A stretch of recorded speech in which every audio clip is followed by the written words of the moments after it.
Welcome in. It kind of feels weird to be back on this normal shift. I say normal for me, not normal for you at home because you've already been tuned in. But back here on 1230, the 1230 to 3 o'clock show here on Live Impact News on WCNC Plus. I'm Nick Sturdivant. Carlene Bragg is here in studio. How are you doing, Carlene? Hi, Nick.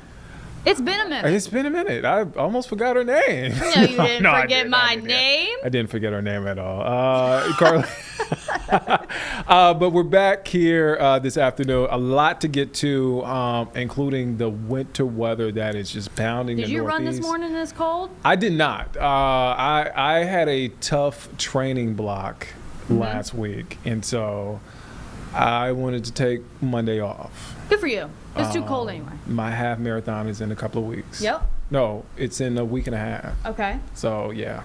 I'm getting there. I'm getting there. I just needed a break. I usually run on Monday mornings, but I'll be back Tuesday morning. It's too cold. It won't be as cold outside. Becca, tell me. I don't think It was so. too cold. It will? It will? In fact, it might be like a degree or two colder. Well, okay. All right. Shout out to optimism. She told you. She did. I was She trying to be said, optimistic. nope. Well, I got to Yeah. get the training done, so I'll be outside. You know, you just got to dress warm. You can do it. You know, people in New York are dealing with a blizzard right Yeah, I now. know. It could be so Oh, much worse. We're here Okay. complaining about the cold. Right. Yeah, and It's it's not that nothing. bad. Yeah. This morning we dropped down below freezing. This is just weather whiplash because we had reached the 80s on Friday and we're doing about half that with our high temperature. So this morning we dropped down 20s widespread across the greater Charlotte area, but teens for the mountains, and we are going to be well below average for our afternoon high today. Even despite all the sunshine we have across the Piedmont area, there you go. Low temperatures this morning. We're going to do it all again as we go into late tonight and early tomorrow morning. We're on weather impact alert for this reason. The mountains that look like an absolute winter wonderland. We had some snow showers start about this time yesterday morning, and they have just continued. They will continue throughout the rest of today with very impressive snowfall totals, especially in those highest elevations. Beach Mountain forecasted to get anywhere from 8 even up to a foot of snow, all said and done. Of course, we've got people skiing, taking advantage of those conditions, but we're also worried about some hazardous travel as well. That is why there are winter storm warnings in place. It's going to be for Ashe, Watauga, and Avery counties over there in the pink. That continues until this evening. We're also looking at high winds. Yesterday we had winds gusting 40 to even 50 miles per hour up in the mountains. That continues today. Of course, accumulating snowfall, blowing snow, just creating some hazardous travel and the potential for some power outages. If you are one of the lucky ones out enjoying this fresh powder, you'll definitely want to dress warmly. Actual high temperatures will be in the lower to middle 20s, but with that wind, it is going to be feeling like the single digits, even below zero for much of the day. Hey, this is the view we have across the greater Charlotte area. It looks absolutely fantastic, kind of deceptive because it is chilly outside. A live look over towards Dallas, courtesy of Mr. Sparky. We've got some cumulus clouds popping up. That's about it for us. Temperatures warming up to the upper 30s at this hour. It is 39 degrees if you're headed out to lunch here in the metro, 37 over towards Salisbury into Iredell County, and 35 in Hickory, 19 in Jefferson. Of course, you got to factor in the wind chill. What does it actually feel like? Well, it feels like 29 here in the metro, 34 over towards Lancaster, and feeling like 3 over towards Jefferson and Ashe County. So the wind chill is going to be a big story, big topic going into the rest of today and tomorrow. It's going to be pretty relentless, still gusting 25 to 30 miles per hour here in the greater Charlotte area. So around 4 o'clock, it's still going to be feeling like 30 degrees. So a lot of this, you'll see wind chills below freezing for the majority of the day. And then fast forward into tonight into early tomorrow morning. If you are getting ready for a run, then we've got a wind chill of 23 here in Charlotte, a wind chill of 18 in Hickory, 2 over towards Boone. So definitely a very cold start, and it's going to kind of stay a little bit chilly, a little bit warmer for Tuesday afternoon, but it is still going to be chilly with wind chills in the 40s.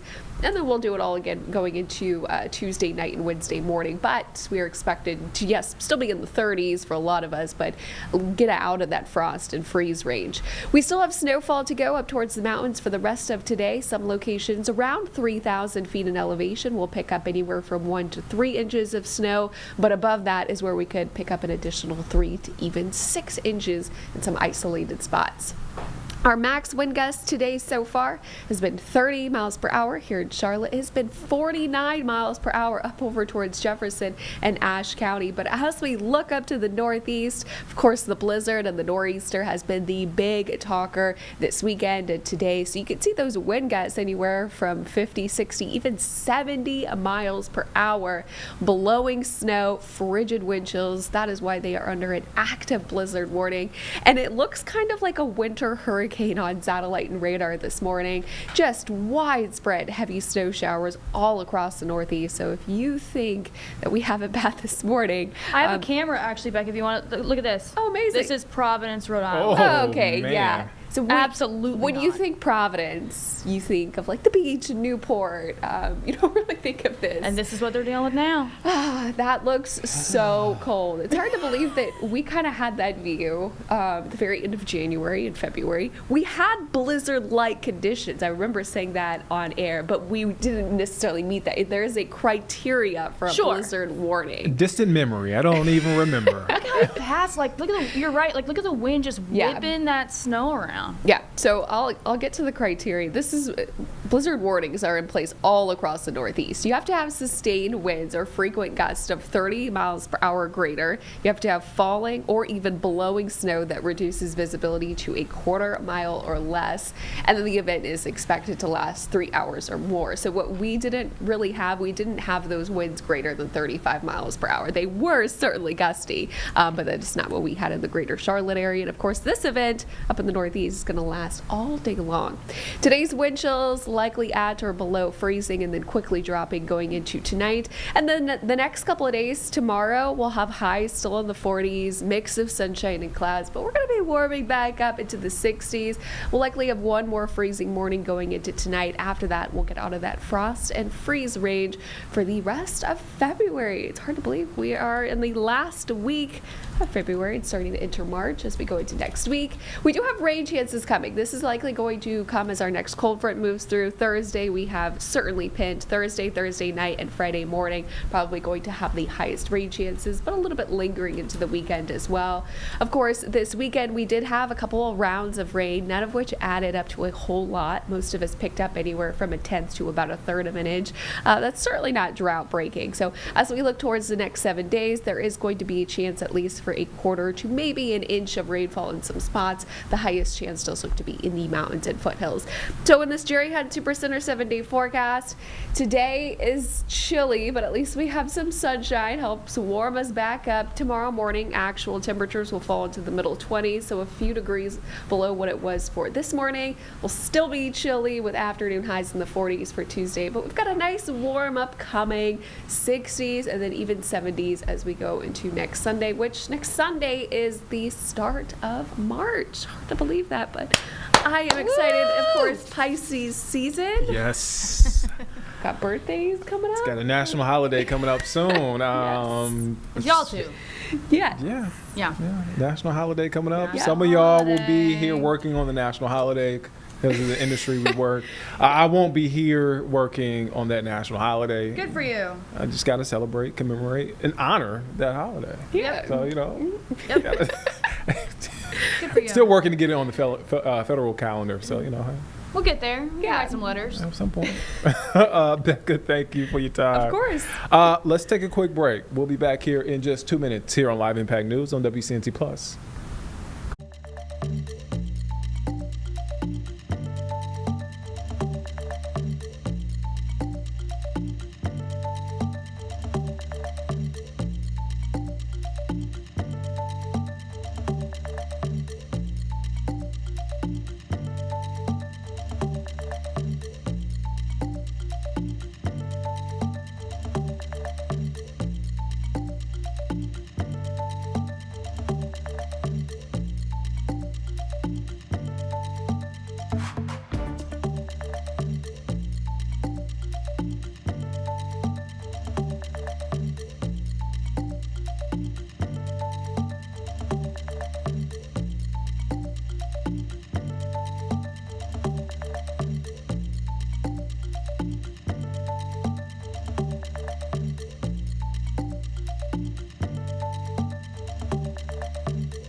Welcome back here on Live Impact News on WCNC Plus. I'm Nick Sturdivant. All right, so we talked about it. Becca had a forecast for our area. It's warming up for us eventually, but it is brutally cold in the Northeast. New York, Rhode Island, Jersey, Philly, Boston, Massachusetts. A lot of places are dealing with we call it what it is, a blizzard.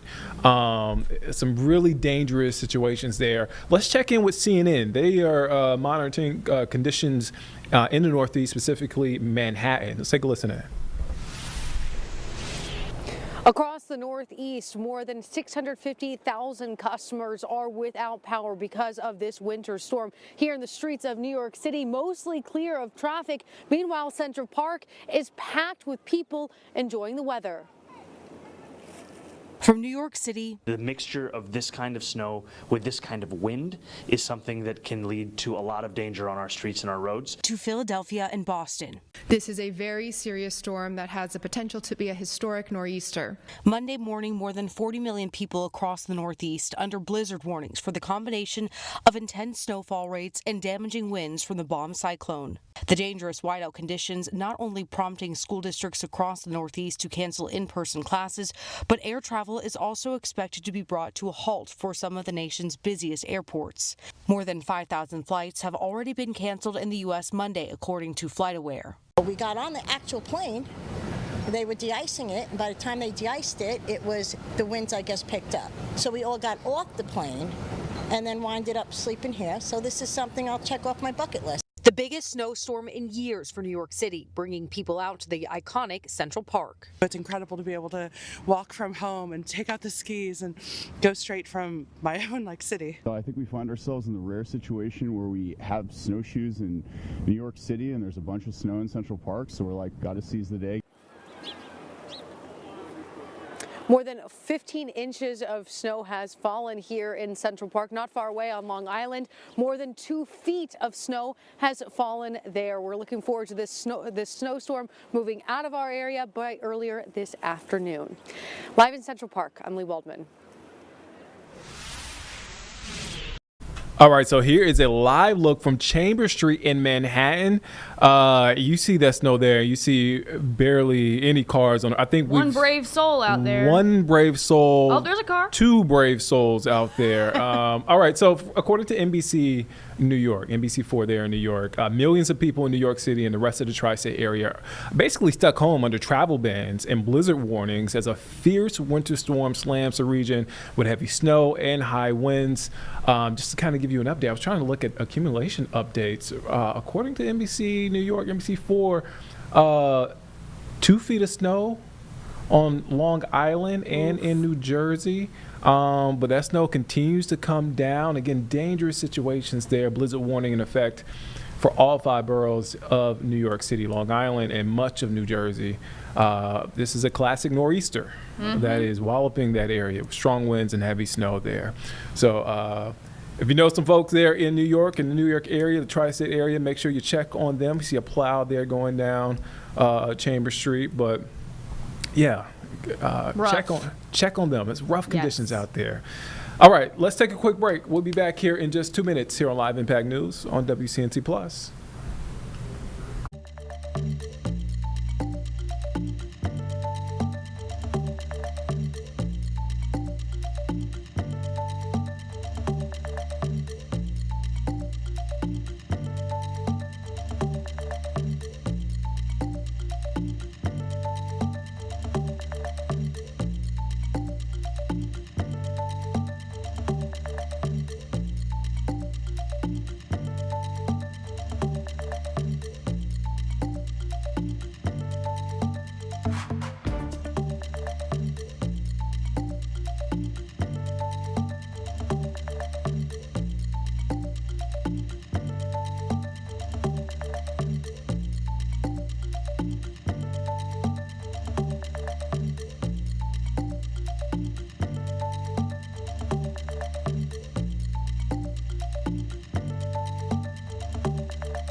Welcome back here on Live Impact News on WCNC Plus. I'm Nick Sturdivant. Carlene is also here in studio. All right, so I was speaking with Carlene earlier because where our next guest is from, Clemson, South Carolina. Did I get that right? Clemson, South Carolina. Clemson, South Carolina. Carlene. I'll give her a pass. She's so nice. I can give her a pass. I'm a Gamecock, so that's what it is. Clemson, Yes. South Carolina. All right. Her love for storytelling began as a young girl performing in church plays that ignited her passion for acting. She's appeared in FX's Kindred, which is a really good show. Also, National Geographic's Genius, MLK X, also another great show. And now she's stepping into her breakout role as Mary Jane in the Prime Video limited series produced by Kevin Costner and Morgan Freeman, The Grey House, which premieres this week, February 26th. Don't miss it. Amethyst Davis is here. But before we get to her, let's play a clip from the show. It's seen with the legendary Keith David. Reverend Garnett, I decided I want to make a difference in this world like you. I see. And why do you think traveling with me will be better than doing everything you can to help your community here? Richmond? Oh, the South is a lost cause. It is if we surrender. We must all do our part if we want change. Some of the first historic struggles for liberty was fought right here in Richmond, which is now again the battlefield for freedom. We need brave, intelligent warriors right here on the front lines. Here's where you can make a difference. But what can I do here? Whatever you can, my dear. Whatever comes your way. Keep your ears perked and those big, beautiful eyes open. The good Lord provides opportunities every day. You're welcome to accompany me. But you must decide where and how you'll be the most effective. Yes, sir. Would you like some tea? Yes, sir. You know,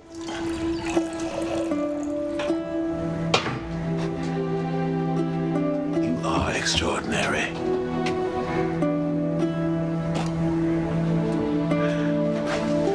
Please, tell me your story. Well. All right, I'm hooked. I'm in.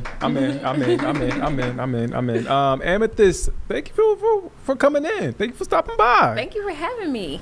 Oh man, what was it like? I mean, you're working with some heavy hitters. I saw Ben Vereen, Keith David. What was that experience like? Everybody was just so open arms. It was a learning experience. Everyone was collaborative, like even me, like this is my first time as a lead, but even the directors, the producers, they wanted to know what I thought. They picked me for my authenticity, so they actually did want to know what I thought on things, and they listened. It was really fun. It was a learning experience. For folks who don't know, they saw a clip from the show. What is The Grey House? What's the show So about? The Grey House is an 8-part limited series, and it's about the 4 women who were spies, basically, to help the North win the Civil War. So it stars Mary Louise Parker, Daisy Head, myself, Hannah James. We all kind of have this spy ring, and no one suspects us because we're women. And no one definitely suspects me, my character, Mary Jane Richards, because she's a formerly enslaved woman.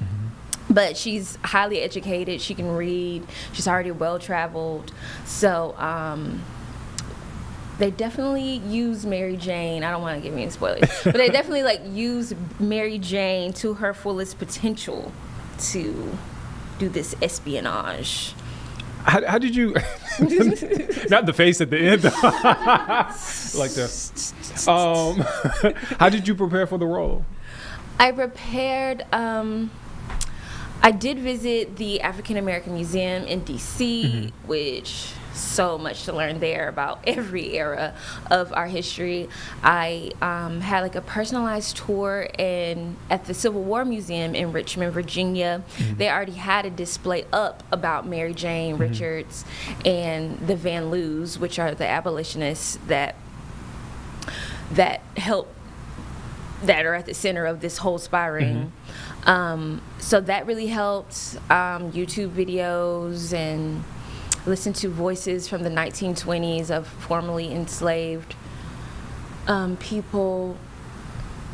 And yeah, reach inside myself. What does it feel like to have the show? I mean, it comes out this week, the build up for it. I'm sure, you know, everybody in your life has probably hit you up like, yo, I'm excited. Or people have seen, articles or clips like, yo, don't forget about me. Yeah, everybody's excited. They are. And I mean, I filmed this back in 2023 and now it's 2026. Wait. You filmed it in 2023? 2023. So auditioned for it in 2022, filmed it in 2023. So you're like a new person. Like you're a whole new person. A new person. Like I look back at clips, I'm like, who is that? So yeah, it's been a long time coming. And so the anticipation, for me, I just have to stay grounded in like reality, but be excited at the same time. Yeah. Because I don't know what's going to happen. Man, over 2 years. Right. I'm still stuck in 2025, so I'm saying 2 years. And we're in 2026. It's 2020. Yeah. So we filmed, it was the summer of 2023. I started April of 2023, finished September of 2023. How do you stay patient with something like that? Like you film a show, it's coming out, but you kind of have to wait. Like as an actor, how do you stay patient? Well, you have other auditions and you go to class and you just try to live your life. As an actor, they try to say, yeah, live your life. Don't just make your whole life about acting. Even though as an actor, you have to be ready to drop that life at the drop of a hat. But you can't just not live your life and have fun, because that makes you a better actor as well when you have lived life. Do you live in Charlotte, right? Not currently. Okay. Yes. Because I bumped into you. I wasn't gonna tell the story, but I'm gonna tell the story. We bumped into each other, Archive CLT, and she kind of deboed me and came on the show. She was like, "You better put me on the show." No, she didn't do that, but she was like, "Hey," and she introduced herself. I was like, "Okay, yeah, we're gonna have you on the show." So I come to Charlotte. I did live here. I went. I attended Winthrop University. After university, I lived here up until 2017. I moved to Atlanta to pursue acting. Yeah. So the first time I ever stepped foot on a professional set was in 2015 here in Charlotte for the show Shots Fired. I don't know if you remember that show. It stars Sanaa Lathan. It was shot here in Charlotte, and that was my first time like working behind the scenes for the whole show. And that's when I was like, I'm going to be a lead actress. And that was 2015. What did you study at Winthrop? I'm sorry, I had to ask. Not theater. And not mass comm either. That's fair. You said on that set, I'm going to be a lead actress. When you said that, like, to your friends, to your family, what was the reaction? Like, what did they say? I think a little bit before that, because this is after college, I had already just told my mom, I was like, yeah, I think I'm going to be an actress. And she was like, okay. I always had talked about being an actress, like, but I never really acted on it. But in 2015, I was like, I'm going to be an actress. I'm going to be an actress. I'm saying, you did it. Actress. You did it. Yes. Growing up in Clemson, how did that shape you? Like, do you bring that with you, like, everywhere? I mean, I think growing up in Clemson, going to church was like a huge part of my whole upbringing. And the type of church I went to, like, you had to stand up front, you had to make announcements, you had to sing solos. It didn't matter if you were on key or not. So a lot of the stage fright that I had to shake that off. First solo? Was it like 5 years old? I mean, I'm saying, what was the song? Was it He Arose? Give you the praise. I don't even remember the whole song. I just remember that was what over and over would give you the praise. See, I remember I grew up in High Point. So, I say this all the time. I grew up in High Point, but He Arose. I couldn't sing. at all. Like all my family, they can sing, musically inclined. I'm like, man, why? I look back, I'm like, man, y'all embarrassed It's me. not about singing. It's just about where your heart is. That's what they told me. That's what they told me. I guess, you know, what do you hope to, what's your dream role? What do you hope to play? Who do you hope to play? Oh. I know you have one. I mean, it's hard to say like a dream role. I love being able to play real characters and real people. I would love to play like in another biopic, but I don't know who I look like. People say I look like Erykah Badu, so I don't know like who I could actually play. But I mean, I love psychological thrillers and something fun. So you want to play like the killer or the... No. The one that you don't think is the killer, then it turned out she was the killer the whole time. Yeah, It's maybe. like that. What's that show? I hate to bring up another show while we're promoting this show. With Tessa Thompson. His and Hers. His and then Hers. I mean, I ain't seen it. But Nah, yeah. it's been out long enough. Yeah. The mama did it. The mama did it. That's crazy. That's what I'm saying. You want to be like the mama? And shout out In the Heat of the Night, because she was in the Heat of the Night back Right. Yeah. That sounds fun. So you want, man, who do we have? Heels have more fun. I'm That's just fair. saying. That's fair. I want to play a bad guy. I would want to play a bad guy. He'd be good at it. I should ask this. What's next? What is next? And is there a watch party for? There is a watch okay, party. Where's the watch party? The watch party is actually near my hometown in Easley, South Carolina. 'Cause I'm from Clemson. So it's in Easley at Amici's Thursday at 6:30 p.m. It's open to the whole community. So if you know anybody out in Easley, it's in between Greenville and Clemson. That's where Easley is. But yeah, they got pizza, wings. Everything. Yeah, we're gonna have a DJ. We're gonna show the first episode, do a little Q&A. I'll be there, and then we're gonna have like a disco dance party. Yeah, wow. Oh, last question before I get you out of here. You've been so gracious with your time. What did you learn about yourself doing this role? For one of my favorite compliments that I got from one of the veteran actors was that I'm very diplomatic. So I really took that with me.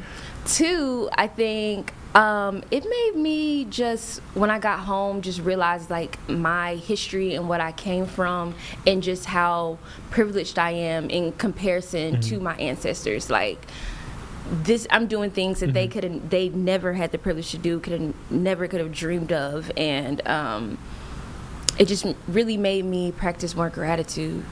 Word. Shout out to you, Amethyst Davis, here in studio, Live Impact News. Check out the Gray House Prime Video this Thursday, February 26th. And if you're in Easley, South Carolina, did I say it right? Easley. Easley. At So, Amici's. At Amici's. Stop by. Is it free or is it? It's a restaurant. So it's a restaurant. It's You can walk in? free. So you can walk in. You can order your own wings and pizza. Oh, But okay. I you thought can the food party was with free. us. I was about to plug the food for free. Carlene and I were about to make a trip down there, but never mind. It ain't free. But check out the Gray House. Amethyst, thank you for stopping by. Thank you for having me. All right, let's take a quick break. We'll be back here in just 2 minutes here on Live Impact News on WCNC Plus.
Welcome back here on Live Impact News on WCNC Plus. I'm Nick Sturdivant. We want to go now to the upstate, Greenville. We're happening right now. Here's a live look. The South Carolina Gubernatorial Candidate Forum is underway. Following candidates there, you see one of them right there, Representative Ralph Norman. AG Alan Wilson is also there, Lieutenant Governor Pamela Yvette, and Senator Josh Kimbrell there. Let's take a listen in.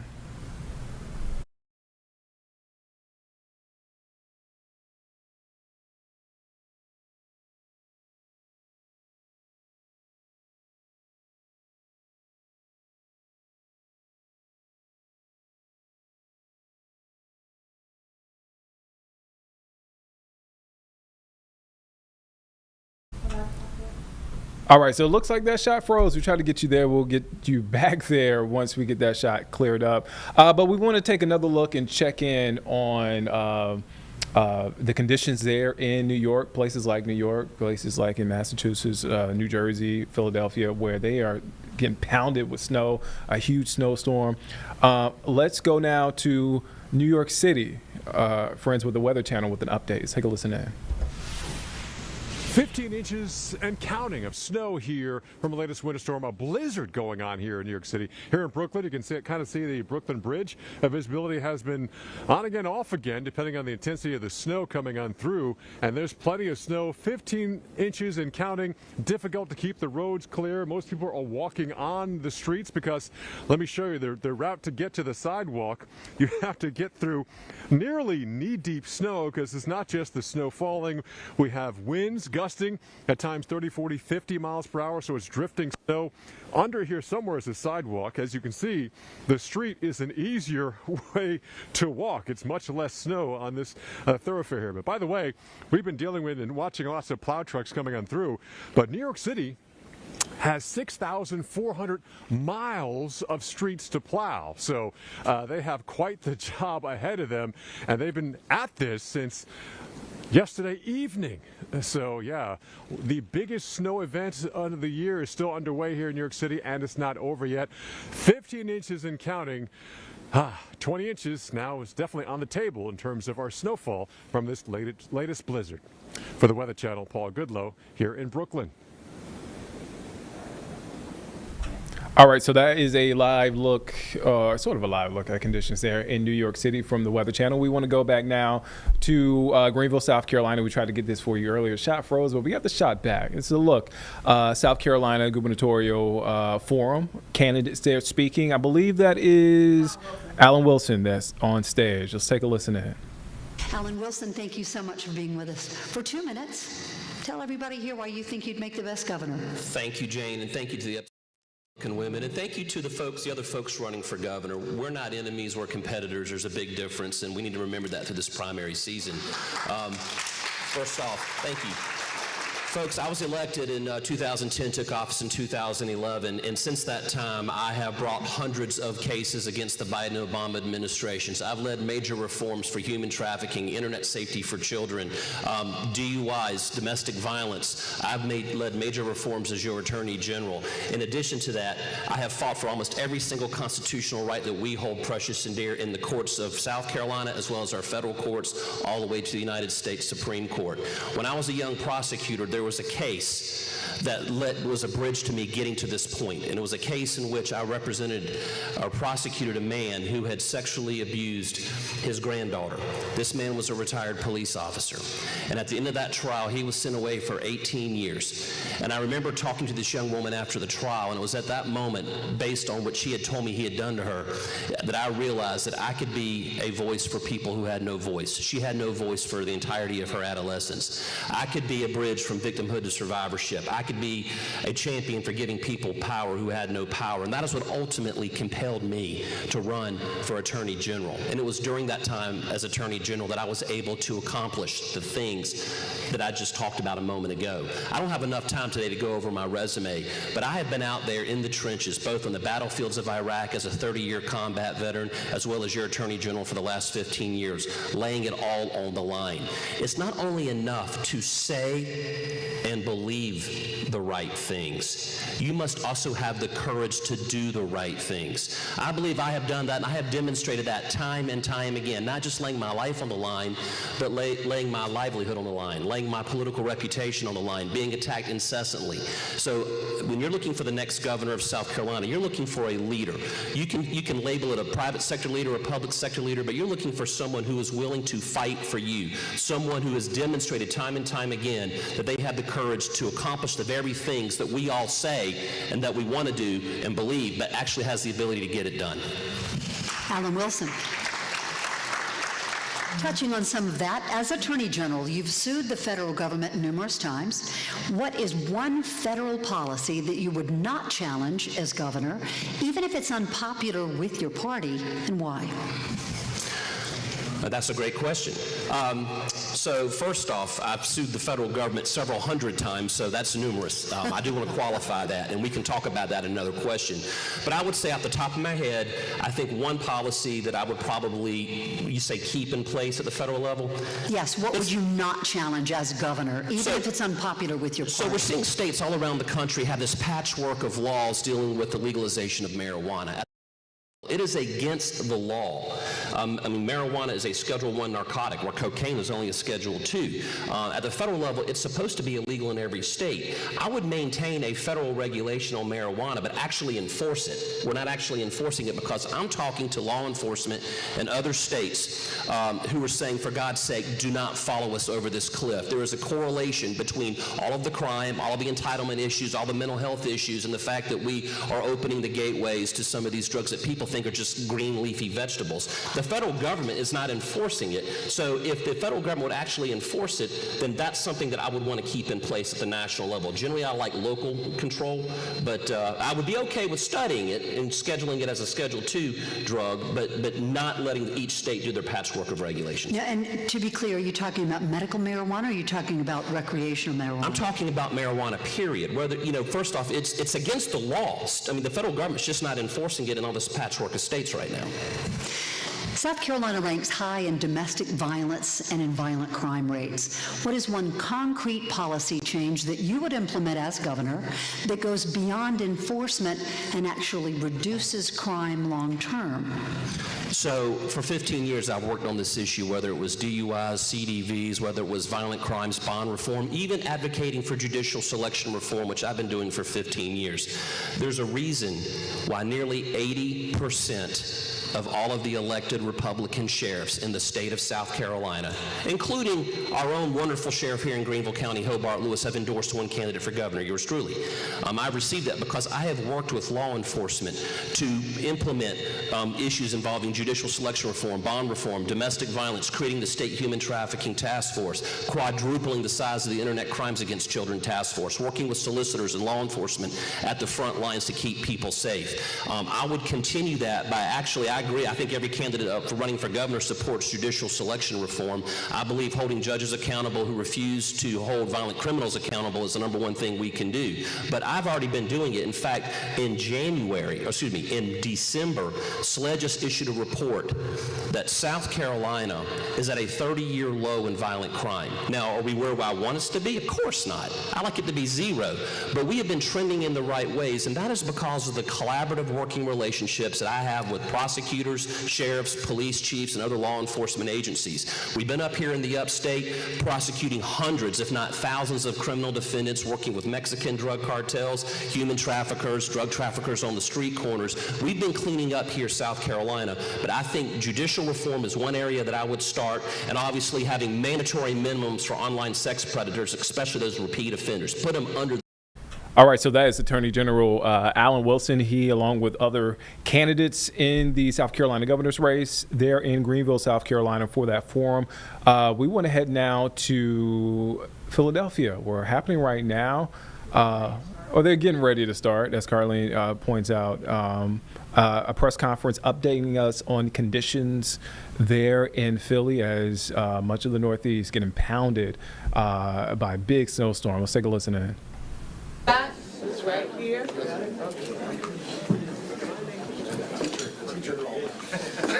Oh, Scott called it. The teacher called. You hear them messing with me, Commissioner?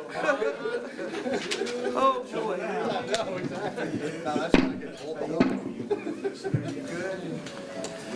Let me start by saying good afternoon to each of you.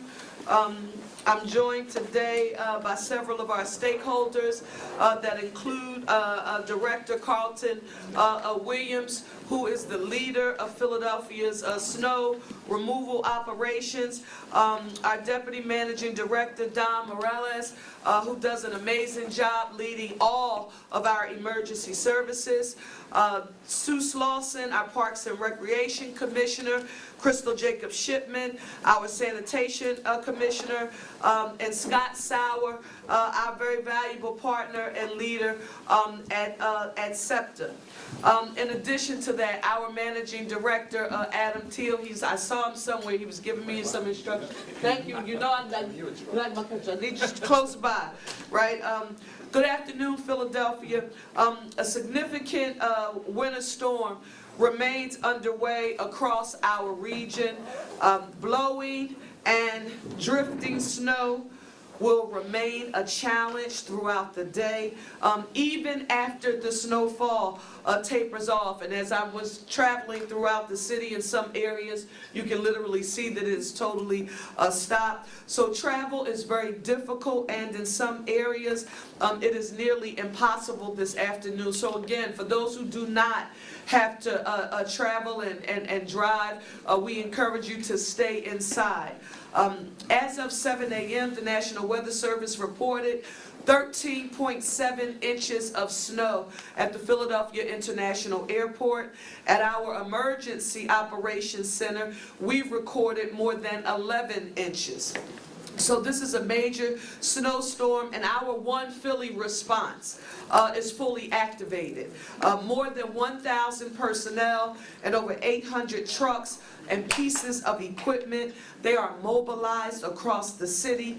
What does that include? And I thank you, Director Williams, for making sure that I could put a piece of equipment with the name, so now I know what it is when I'm looking at it. Those pieces of equipment include the large triaxle plows, the sanitation trucks mounted with plows, the pickup trucks, and then smaller equipment for narrow streets. So we are using every tool. When people say, what does the One Philly response mean? It means that we use every tool available to keep Philadelphia moving forward. So we continue at this time to urge residents to avoid, and I really do mean this, when there are fewer cars on the street, we give our crews more ability to do the job that we are asking them to do. So please avoid unnecessary travel and give our crews the space they need to treat the more than 2,500 miles of roadway citywide. Director Williams is going to share with you more about those details shortly, including the technology that we are using to track progress and provide real-time transparency to residents, because instead of us communicating to you, we've been in this area, we've touched this street, Philadelphia, it's important to me that we empower the tool of transparency so that you have a vehicle to check and see whether or not the city has started a removal process in your neighborhood. So earlier today, I toured our snow fighting operations in Andorra, Roxborough, and Manayunk. So I had an opportunity to see the work firsthand. I was a navigator with Herb, so that was good. He was showing me the ropes, from our largest plows to our smaller pippins, clearing tight blocks, and those corners. Our teams are working around the clock, and I want them to know that we are grateful. If you have not seen a plow on your block, you will very soon. All right, so that's the press conference. That is the mayor there of Philadelphia giving us updates. We want to go now to Zohran Mamdani, New York City's mayor, giving us an update on conditions there. Let's take a listen in. Off the roads. We are plowing streets and doing everything we can to keep our roadways clear so that emergency vehicles can get through. Every vehicle that stays off the road makes that work that little bit easier. These are dangerous conditions. Not only is snow continuing to fall, accumulated snowfall and refreezing have made it hazardous to travel. If you can, remain indoors. If you must leave your home, please rely on public transit. I am grateful for our tireless agency teams who have been working nonstop to prepare our city for this blizzard and to keep New York running. This has been a full-force winter weather response operation, with 2,600 sanitation workers deployed on every 12-hour shift and over 2,300 plows, including 700 salt spreaders mobilized citywide. In addition, DSNY has employed 575 emergency snow shovelers across our city last night, with more than 800 shovelers on the morning shift today. Despite the active blizzard, they were able to clear over 1,600 crosswalks, 419 fire hydrants, and almost 900 bus stops overnight. And that does not include what they have cleared since this morning. Amidst this, DSNY has been hard at work to expand their supervision capacity for the snow shoveler program. And as of today, they can now deploy 1,800 New Yorkers per shift. Due to the historic nature of this blizzard,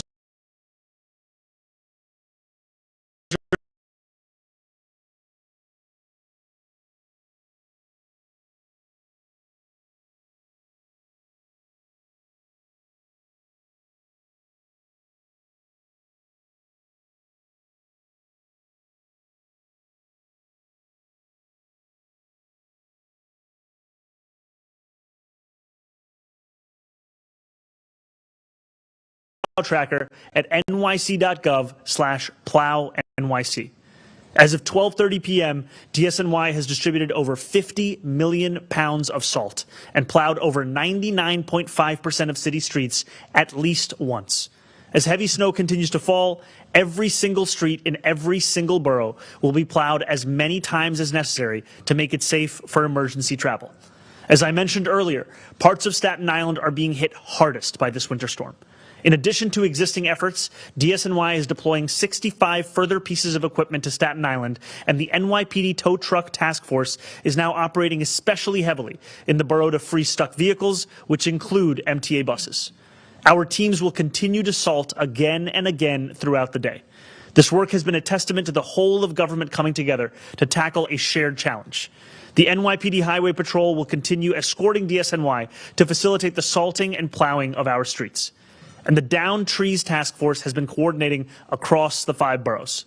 Again, I'm imploring New Yorkers to stay off the roads. The fewer passenger and commercial vehicles need to be assisted, the quicker we can respond to plows and emergency vehicles. And if you can cook at home, please do so instead of ordering food to be delivered, given the conditions. I hope our students enjoy their snow day today and stay warm and safe throughout, but I do have some tough news to share.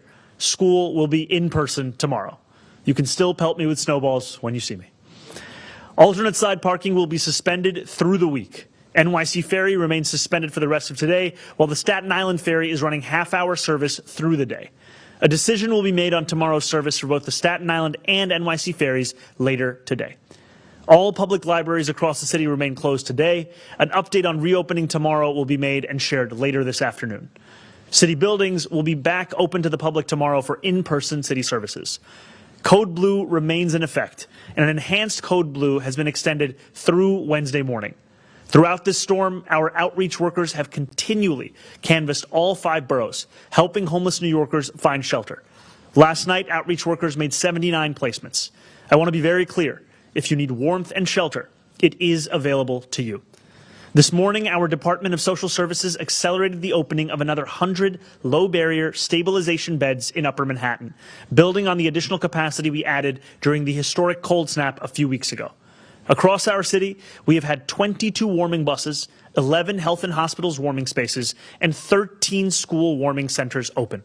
Our health and hospitals mobile warming units have been redeployed to provide clinical assistance, warm food, and clothing.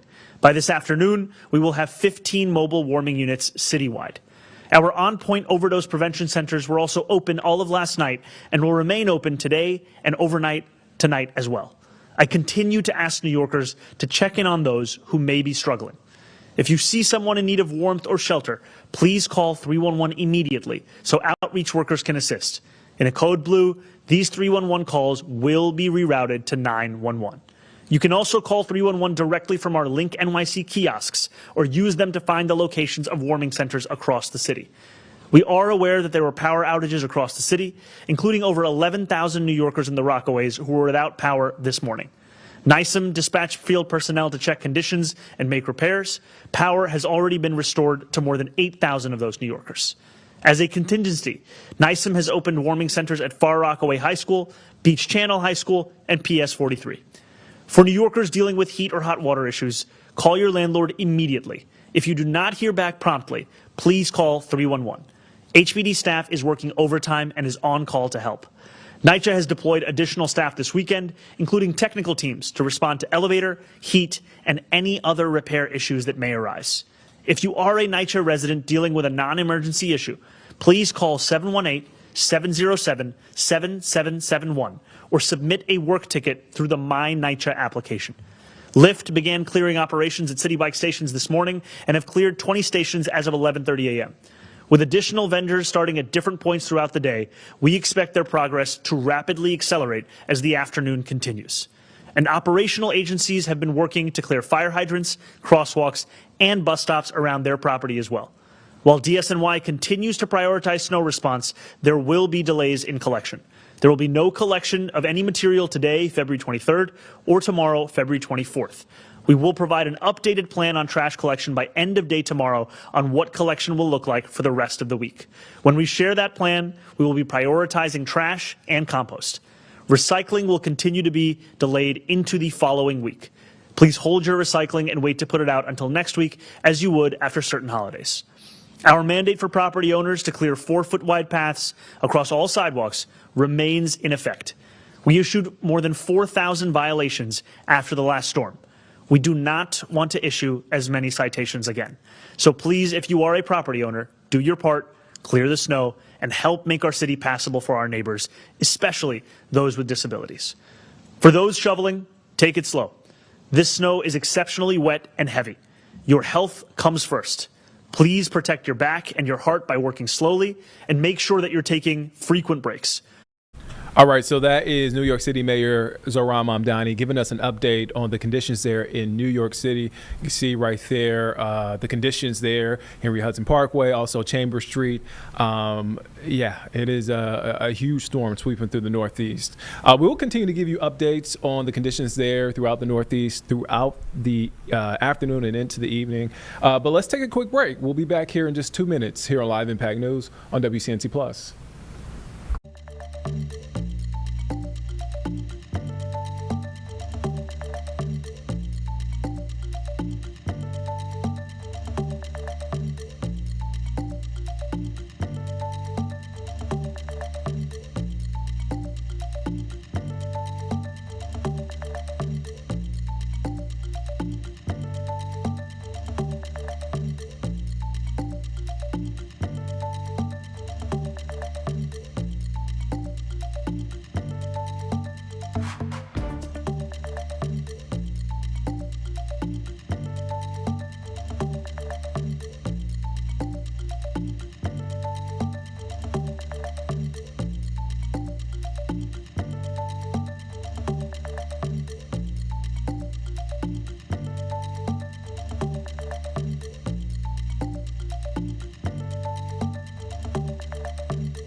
Welcome back here on Live Impact News on WCNC Plus. I'm Nick Sturtevant. So we've been following another major story that we've been following is the violence and the chaos that's happening in Mexico. Just to kind of give you a short summary of what's happening, and we will flesh this out with our next guest. But the Mexican army killed the country's most powerful cartel leader and one of the United States' most wanted fugitives. Cartel members have responded with a wave of violence across the country. We've seen that through videos, through different parts in different states within Mexico. Right now on the show, we have Dr. Jürgen Buchenau, professor of history and Latin American studies at UNC Charlotte. Thank you for joining us. Thank you for inviting me. Just catch us up. Give us some context for folks who've seen videos on social media, maybe a glimpse of a news story. What's unfolding right now in Mexico? It's really the culmination of a more than 50-year story in what we call the war on drugs, both here and in Mexico. Obviously, the killing of Mexico's major drug kingpin, Nemesio Oseguera, is an absolutely major deal. It's a major coup. Certainly, his cartel is probably a multi-billion-dollar industry, a cartel that goes far beyond just drugs into legitimate businesses, and that operates probably in 29 out of Mexico's 32 states. So one can't minimize the significance of capturing and killing this criminal. How powerful, you mentioned that, how many states they occupy, not even just in Mexico, but here in the U.S. and throughout other countries. Just how powerful was El Mencho, as he's been referenced to? So what I would say is that in Mexico, you kind of have two states. You have the official state, of course, that Claudia Sheinbaum very capably presides over, and that is the government we recognize, and of course they have the power at the state level and the power at the municipal level. And then really these cartels have a parallel state. And they have had power independently since long before this particular cartel operated. And Mexico has been basically actively at war with them since Fernando Calderón declared war on them back in 2006 at the beginning of his regime. So we're looking at almost 20 years of warfare between this official government and this unofficial network of cartels that has claimed in excess of 120,000 casualties in Mexico. And so when these kinds of events, just like Chapo's capture, are major turning points, of course, in this long history. And this was from what I'm reading, a planned capture, but a counterattack ensued, and he eventually died, on the way to a hospital. El Mencho, that is. What's at stake for Mexico in its relationship with the Trump administration and the U.S. after this? So we, of course, still know very little, and it'll take some time until the details emerge. But apparently they did get United States logistical help in the operation, which is not unusual. And of course, President Trump has said on repeated occasions that he's demanded that Mexico address its drug problems, which is harder than you think, because the demand for drugs is here in the United States, right, in a market economy. Drug dealers will supply demand that exists. And then the other side of this is, of course, that the United States is a major weapons supplier to Mexico, because people can illegally purchase weapons here. And so drug dealers have always had a very easy time procuring them legally in the United States. And so it's a complicated story where we see this very high-profile operation capturing this kingpin and ultimately causing his death. But then underneath that is a whole structure, network of supply and demand that's very complicated, that basically trades drugs from Mexico or from other countries, where Mexico is only a third country, and in exchange for American guns. Yeah, I mean, in the 80s it was crack cocaine. Now it's fentanyl that is, sort of the Trump administration is trying to crack down on. Does this improve the relationship between Mexico and the U.S.? I know tariffs have been at play with Mexico. I guess, does that change the relationship? I should ask. I think superficially, for now, it's a triumph, And I mean, both Sheinbaum and Trump will probably appreciate that it happened. And I don't actually think that the relationship between Mexico and the United States is all that bad. I mean, unofficially, the two countries need each other and depend on each other. And as we even saw with the tariffs, right, Mexico is a favored nation in many ways because of the United States, Mexico-Canada Free Trade Agreement. So I don't see any structural difference in the relationship. And of course, the other thing is that this was only one person. Yeah. And so what's going to happen immediately is that there's a vacuum, a power vacuum that happens because of his killing. And now there are going to be other forces trying to fill that vacuum. And those forces will come both within the cartel organizations as well as other cartels that have been jealous of the influence of this particular Guadalajara-based cartel, and that will want to get market share at their expense. And of course, when that instability resurfaces, and if that causes additional violence, which it has in the past in similar situations, then people both on the U.S. and the Mexican side aren't going to feel that a lot of progress has been made. Only one particularly infamous person has been removed. So I guess as you were saying, like, just because you take out the leader doesn't mean you wipe out the entire cartel, right? And so one example of that was, of course, the capture of El Chapo, who was the head of the Sinaloa cartel, and who just then led to the rise of the Chapitos, his sons and their associates. And so that didn't hurt the Sinaloa cartel as much as he would have initially indicated. So I think the problems with the drug trafficking are more structural and larger than one person. And my last question before I get you out of here. I know you've been so gracious with your time, but I just want to get your overall sense of reaction from what you've seen, images and video from what's kind of unfolding, because it looks like, I know this sounds cliche, it looks like something straight out of a movie, honestly. Well, I think what nobody expected to this extent was this widespread reaction of associates and allies of El Mencho, the widespread destruction that has happened in Jalisco and in neighboring states. So what, of course, the media pick up on is the tremendous violence that happens in response. And everybody says, oh my goodness, you can't travel to Mexico anymore. And of course, it also responds to popularly held stereotypes of violence in Mexico. Is that even when my students wish to go to Mexico City, they hear from their parents, don't go to Mexico City. And I say, well, but you would let these same students go to St. Louis or Miami. Well, both of those cities actually are more dangerous than Mexico City is.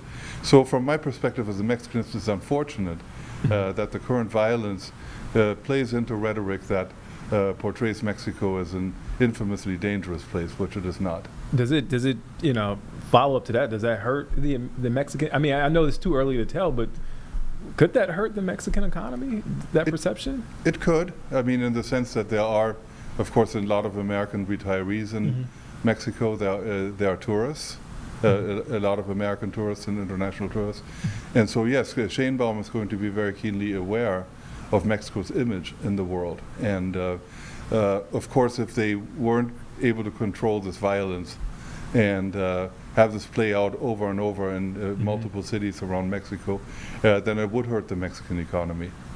And of course, at the moment, it is hurting. I mean, people are dying, basically, at the hands of this violence.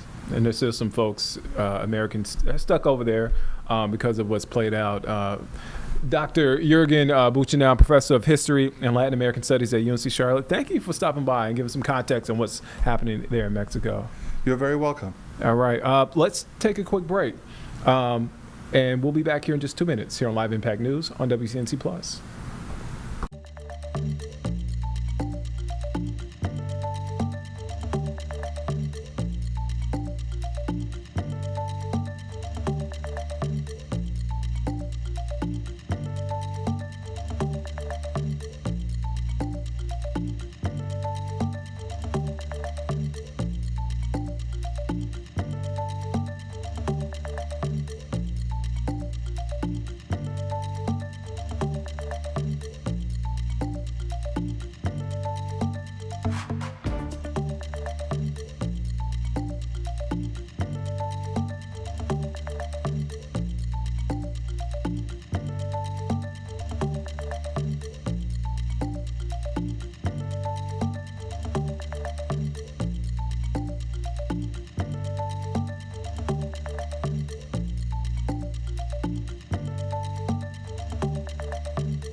Welcome back here on Live Impact News on WCNC Plus. I'm Nick Sturdivant. All right, cold weather is back here in the Carolinas, and that means a lot of folks are going to be cranking up that heat. We got an interesting story here. So I guess let me kind of slow walk this. So Piedmont Natural Gas customers have reached out and have expressed their concerns over billing concerns, that their bill is sky high, hundreds of dollars for their bill from Piedmont Gas. And Miles Harris, we were kind of talking through it a little earlier. I'm over here punching. My bad, James. I'm over here punching. I'm seeing a bunch of buttons punch right now. I'm like, y'all do your thing. Yeah, you're good. But folks have reached out. Yeah. I mean, this is crazy. Like, I mean, we literally just talked about it before we end. Like, my girlfriend, she has Piedmont Gas. Yeah. Hers was double, almost triple the amount, and that's kind of the consensus that we got from people that we try to talk to just in and around the Charlotte area as well. Some of these bills doubling, even tripling in some cases.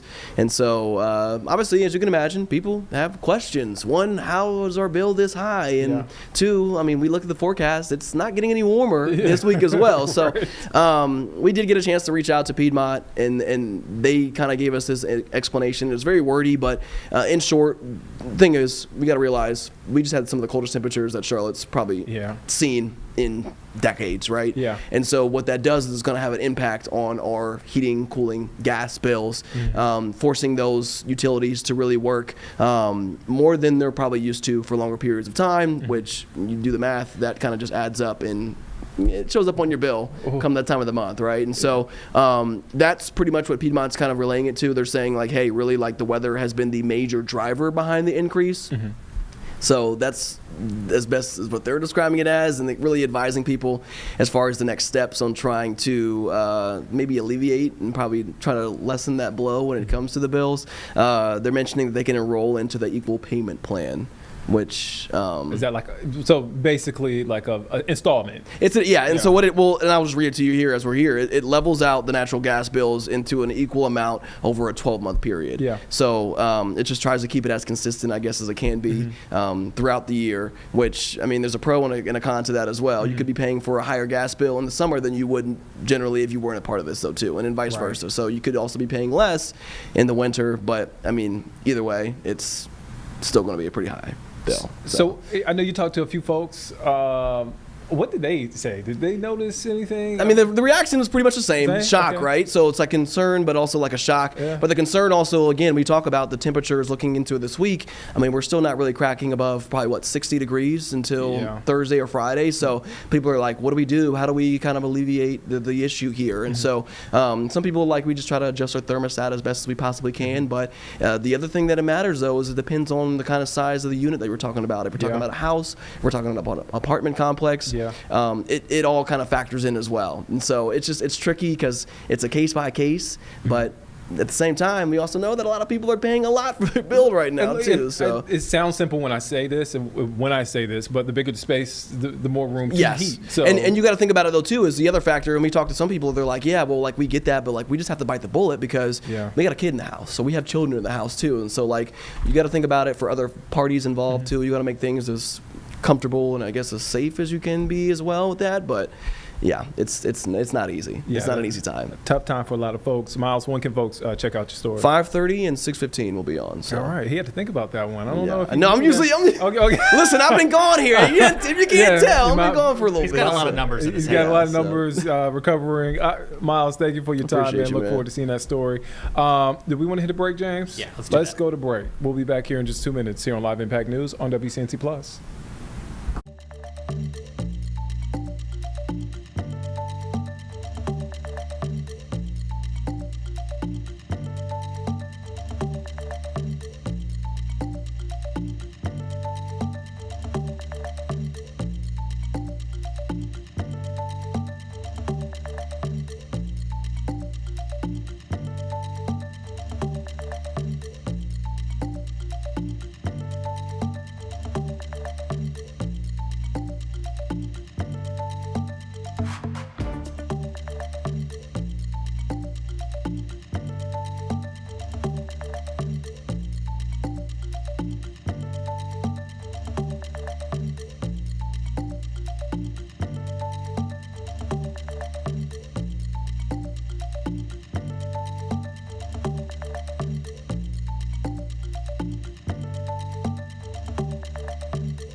Welcome back now here on Live Impact News on WCNC Plus. We want to go back to New York City, where that press conference with New York City Mayor Zohran Mamdani is continuing, along with officials there from the city, giving us updates on the winter weather. Let's take a listen in. And we took a hard look at everything that worked and started it from the first day of this blizzard response, and then took a sense of what can we enhance across the board, because we're always looking to hold ourselves to a standard of excellence. And so that is also why we have started the work of geotagging every single bus shelter and crosswalk. That's also why we have looked to do sustained outreach of expanding the emergency snow shoveler program to supplement the city's work. And it's also why, frankly, that we made the decision to bring in additional equipment in advance of the storm, because what we're looking at, the last time we thought we were going to get a blizzard was 2017, and it didn't come to materialize. The year before that, we actually had one. This is of that nature. This has parts of our city in 24 inches of snow.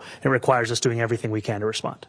I also have a follow-up on the removals. You mentioned the DHS was in charge of the 79 got replaced. Were there any placements made by the NYPD? I know you said there were no involuntary removals, but can you just clarify that? We can get back to you on that. I can tell you that the NYPD has made a number of placements in response to the prior storm and has been a critical part of the first responders that we have. Jared, last question. Thanks, Brad. Hey, how's it going? So you mentioned there's been no fatalities in this storm. Do you attribute that to a different approach, or because the cold wasn't as much of a factor this time around? I think when we're talking about the previous storm, we're talking about a level of Arctic conditions that the city had not seen for many, many years. And unlike in prior storms, after the snowfall, there wasn't an increase in temperature. Even this time around, though it is a blizzard, one of the few pieces of good news is that we will see 40-degree weather sometime in this week. The previous time, we were seeing sub-freezing weather for day after day after day. There was a period where it was colder in New York City than it was in Antarctica. And that is the chief reason that the city was facing an extended period of hazardous conditions. And this time around, we're seeing it'll be a much shorter runway. And also, we're always looking to enhance the work that we're doing to ensure that New Yorkers are getting exactly the kind of service and response they deserve. Thank you all. Thank you. Thank you so much.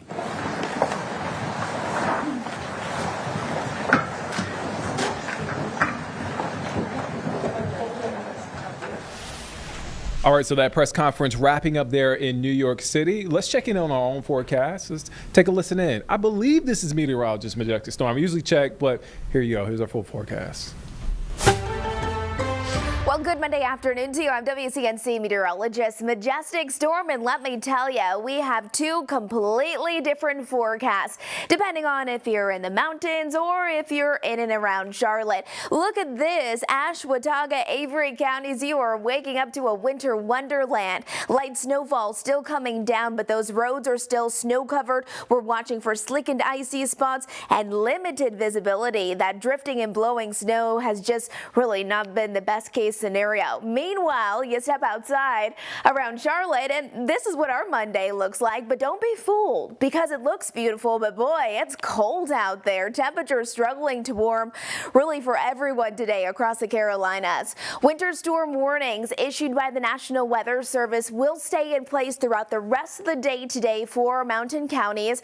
Around 2 to 4 inches of snow, some of those strong northwesterly winds capable of gusting over 40 miles an hour, making it feel like we're into the single digits. And look at our daytime highs, only into the low 20s. So hopefully you don't have to be outside. If you don't have to be, you don't really want to be. It's not that enjoyable. But if you do, just make sure you try to limit your exposed skin. I'm talking about the mountains. Now, as we're heading into the afternoon, here's 3 o'clock. We'll generally see a nice mix of sun and clouds. Our temperatures, upper 30s, low 40s for our highs, saying goodbye to those 80s that we had on Friday. Clearing conditions throughout the later evening hours. Here's 9 o'clock, but notice still up in the mountains, we still have some light snow that'll be falling for several hours.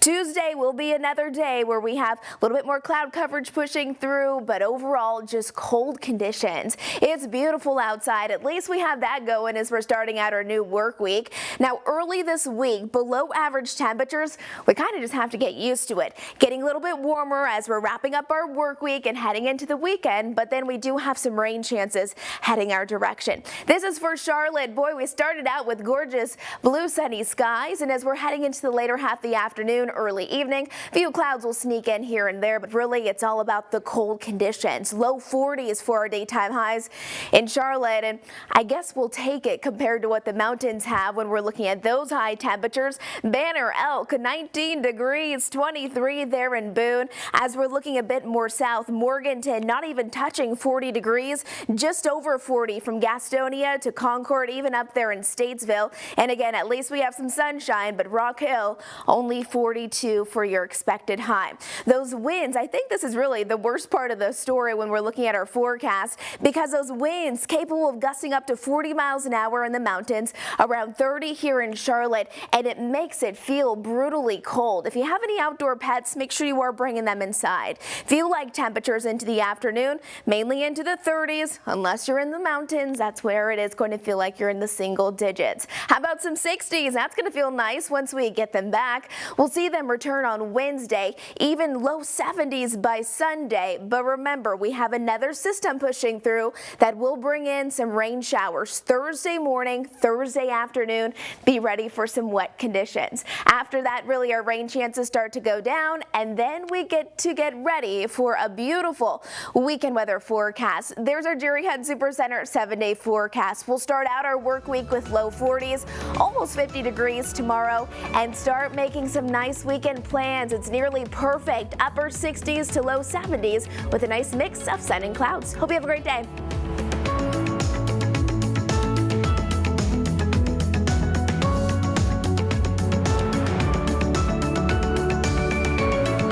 Welcome back here on Live Impact News. All right, that was your forecast, and this is a live look. Is this downtown Monroe? I haven't seen it zoomed in. Yeah, that's the Dowd Theater there in downtown Monroe. That's a shaky camera. It was right bouncing there, around pretty good while we were playing that weather, and still bouncing around. Still windy out there, Nick. A beautiful day though. The sun is out. It's cold outside. I will say that. It is. I was real bundled up at the bus stop this morning. I think I saw Ben Thompson, just to call him out. He had the hood with the fur. So it's that cold outside to have the hood with the fur out. I get it. It's kind of a shot to the system because we dealt with some warmer temperatures. We're talking about 80-degree weather, and now we're talking about 40-some degrees, and then it's going to be cold tomorrow too, or colder tomorrow too. All right, so let's take a quick break. We'll be back here in just 2 minutes here on Live Impact News on WCNC Plus.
Welcome back here on Live Impact News on WCNC Plus. I'm Nick Sturdivant. Winter Olympics 2026 is in the books, and it ended on a great note, at least for Team USA, as they defeated Canada in overtime for first gold in men's hockey since the Miracle on Ice Olympics. I mean, that was like 46 years ago, exactly 46 years ago.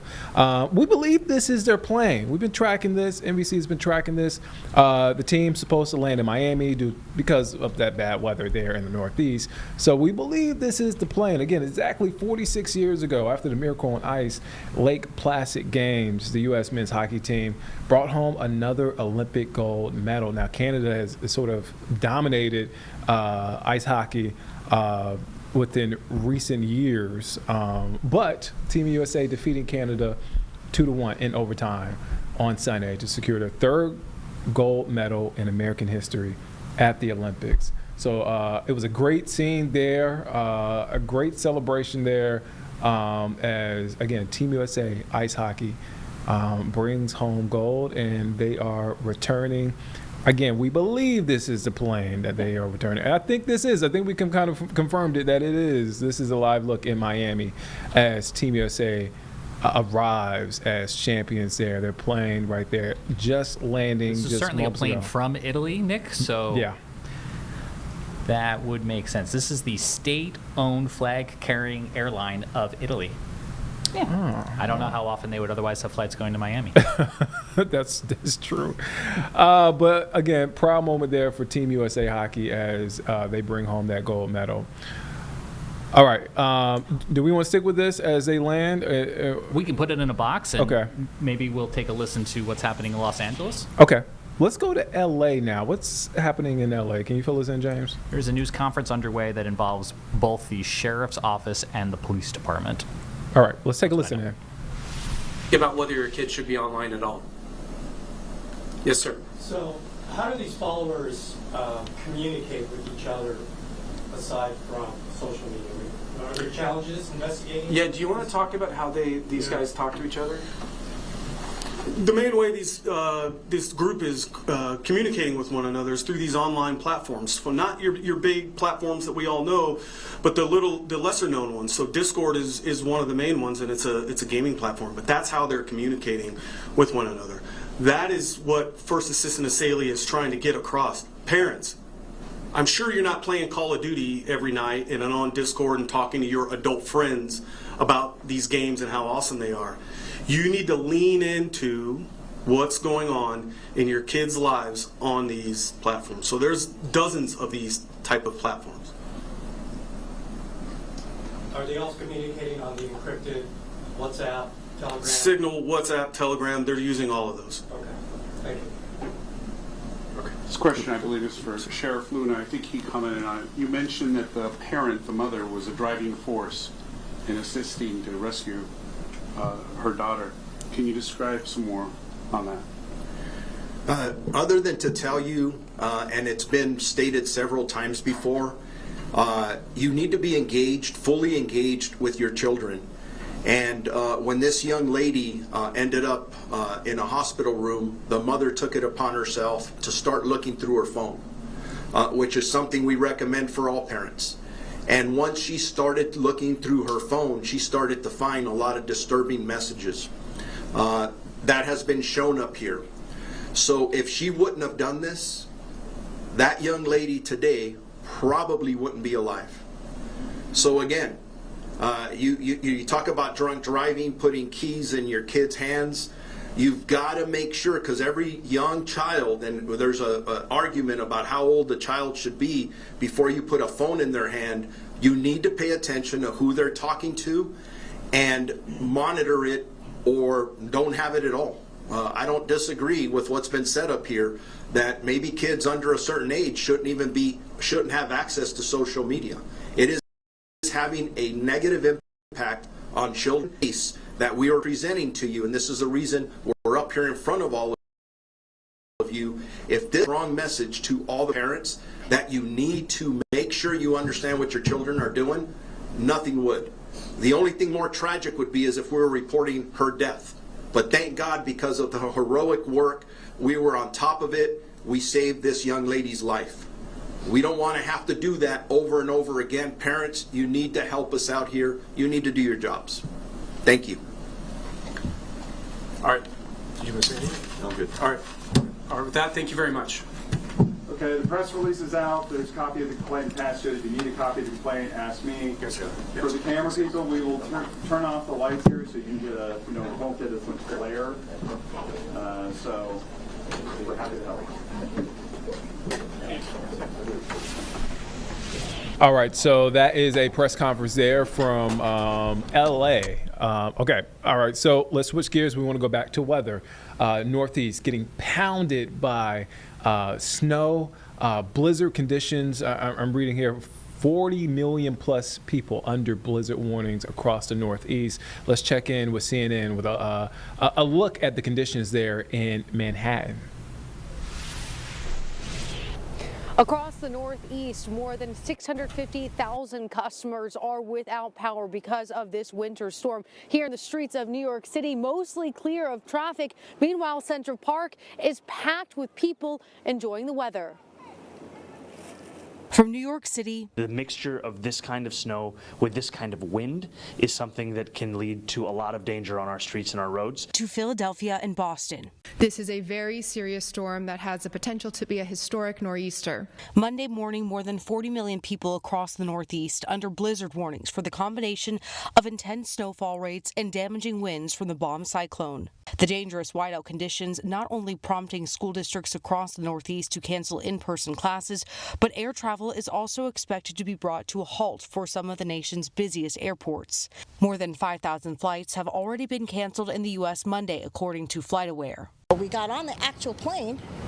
They were de-icing it, and by the time they de-iced it, it was the winds, I guess, picked up. So we all got off the plane and then winded up sleeping here. So this is something I'll check off my bucket list. The biggest snowstorm in years for New York City, bringing people out to the iconic Central Park. It's incredible to be able to walk from home and take out the skis and go straight from my own city. I think we find ourselves in the rare situation where we have snowshoes in New York City and there's a bunch of snow in Central Park, so we're got to seize the day.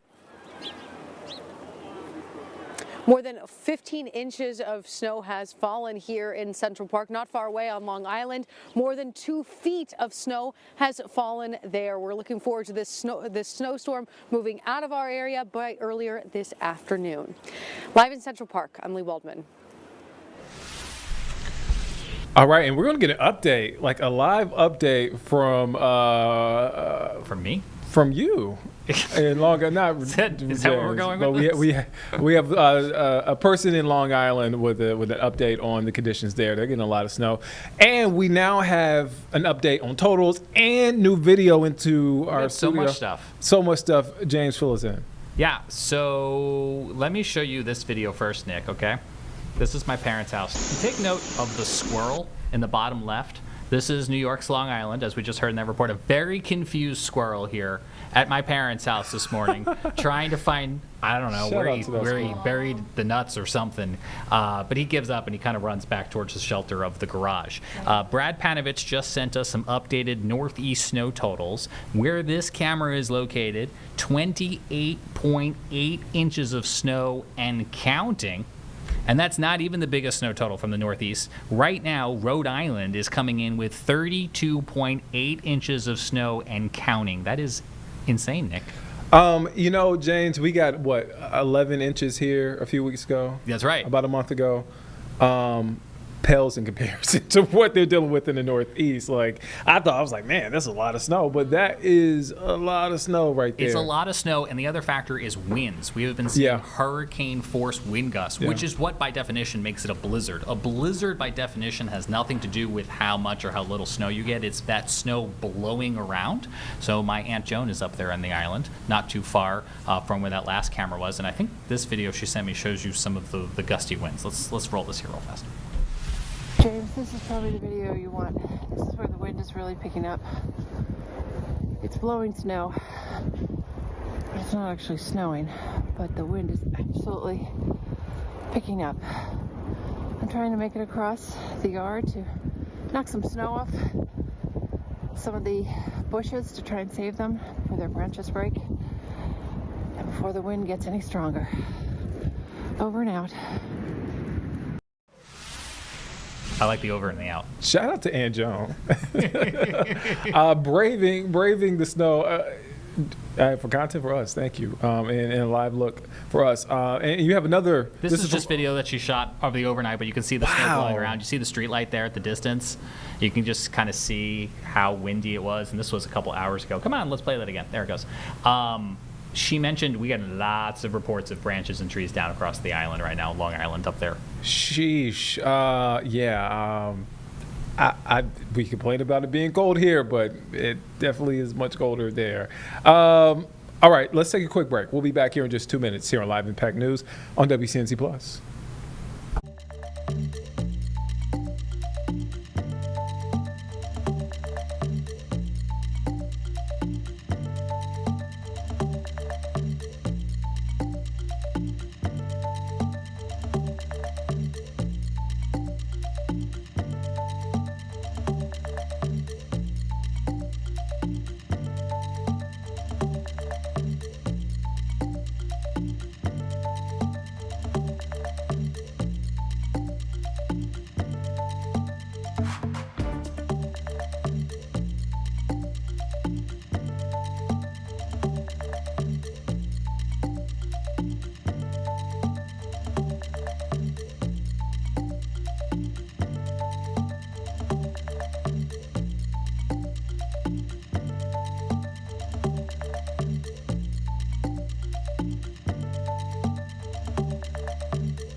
Welcome back here on Live Impact News on WCNC Plus. I'm Nick Sturdivant. We've been getting updates with everything that's going on in the Northeast. They are slammed with a major snowstorm there, blizzard conditions. We want to check in Connecticut. Aaron Coogan from Fox 61, our content partners there in Connecticut. Aaron, hopefully you're staying safe and as warm as you can be. Update us on things there. Yeah, well, Nick, I am definitely envious of your low 40-degree temperatures today because we are standing in a winter wonderland once again. We saw the brunt of it early this morning, so these are the best conditions that we've seen today, but we're still talking about a foot and a half of snow. This is the accumulation. It's not that light puffy stuff that we saw a couple weeks ago in that snowstorm. This is that really dense, heavy stuff. So hopefully if the snow stops, the biggest issue we're going to be facing is wind and that being picked up and throwing it all over the place. But yeah, basically crews right now are focusing on the dig out, and that's going to be especially difficult with wind gusts up to 35, 50 miles per hour throughout the day. So, you know, they're trying to keep up, but you can do as much as you can do. Again, we are here in New Haven. It's along the southern coastline here in Connecticut. Today, all of schools are out for New Haven. And, you know, with conditions like this, you have to think, what's that going to look like tomorrow? What's that going to look like for the rest of this week when we just had this major snowstorm a couple weeks ago, and this is just adding on top of that. So, you know, we're braving the storm. This is the best we're going to see today in terms of winds, no snow, and I hope it stays that way. But yeah, we're dealing, and it'll be all right. We've seen worse. So That's all I got from the southern coastline. I'm going to send it back to you inside nice and warm and toasty. Look, Aaron, I'm not even going to hold you up because I know it's cold out there. I'm going to let you get back to some sort of warmth. Aaron Coogan, Fox 61 with an update over there in Connecticut. Thank you for your time. Be safe out there. Thank you. All right. Yeah, man, at least she had the gloves on and the beanie on. It's cold out there. I heard the wind whipping in that microphone. I am not jealous at all. I've covered my fair share of winter storms, but nothing like that. Yes, those crews out there and crews across the Northeast covering this stuff, be safe out there. And folks out there, be safe. Again, we'll have another update in about 15 minutes on conditions in Long Island. Again, we're trying to update you on this storm because it is affecting a lot of people. Again, 40 million plus people under blizzard warnings. I have a new feed coming in. Will take us back to warm Miami. Let's go to warmer weather. Miami. This is fans awaiting the men's gold medal winning hockey team. Let's take a listen in. Best support them when they came home. What's it like to miss school for this? Excited. Pretty cool? Yeah, really cool. What was the best part of the game? Win and overtime when we scored. Yeah, Jack Hughes' goal, pretty epic, right? Awesome. Yeah, so no, it's just, and to come back with a, chipped tooth, a couple teeth, and it's like it just never even happened. It was awesome. It's the hockiest thing to ever happen in hockey, right? The guy loses teeth, stays in the game, he's bleeding all over the place, and then he scores the winning goal anyway, right? I only see that in hockey. It's like magical. It's like couldn't script it anymore, for sure. Guys, have a great time. Hope they come over and talk to you guys. Thank you. That'd be awesome, right? I'm pretty sure the players are going to say something to some of these fans. Look at this gentleman over here. He's got a flag. You got all kinds of fans. I was there for the 1980. Yeah. I was 25 years old. America was in its all low. At the time, the hostages were in Iran, and this is a great moment for America. I remember that so well, too. Yeah, I was in middle school when we won in 1980. It was fantastic. It was it was a bunch of college kids beating the mighty Soviets. This, of course, wasn't like that. This is NHL players against NHL players, very evenly matched. Canadians were favored. They seem to have beaten the U.S. men every time in recent years in big competitions. So this time the USA finally got them. And people are talking about, well, the Canadian team was obviously so much better. It was a fluke. Well, you know what? The British had a better team in the American Revolution, right? The Americans won that one too. Right. So you don't always have to have the better team. You just have to come up with the right big moments at the right time to win a big game. And look at the way that's energized all the people of the United States, people coming out of work, out of school, just to be here today, to be at the airport, just to get a glimpse of these guys coming through in a fluke of nature. They wouldn't be in Miami if not for that. All right, Nick, we got another feed here. Let's take a listen to this one.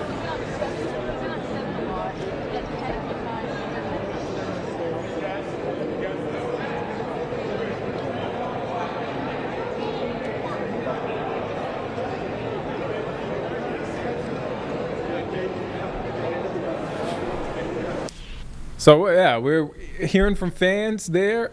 It looks like we get the live report back. Let's check back in. Was Canada favored? Yes, 100%.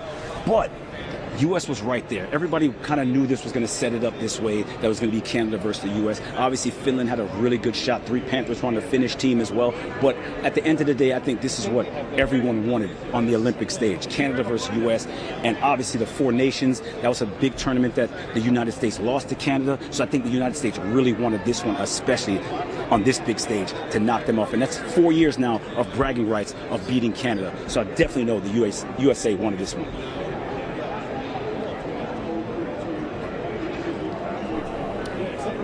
All right, so the recap. I'm sure Jack Hughes will never have to buy another cocktail for the rest of his life anywhere in this country.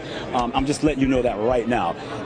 If you didn't know who Jack Hughes was before, you definitely know who Jack Hughes is now. He will be a household name. I'm sure they're going to give him the official title of Captain America when it comes to the USA hockey team. So Jack Hughes will be that guy for quite some time right now when it comes to USA hockey.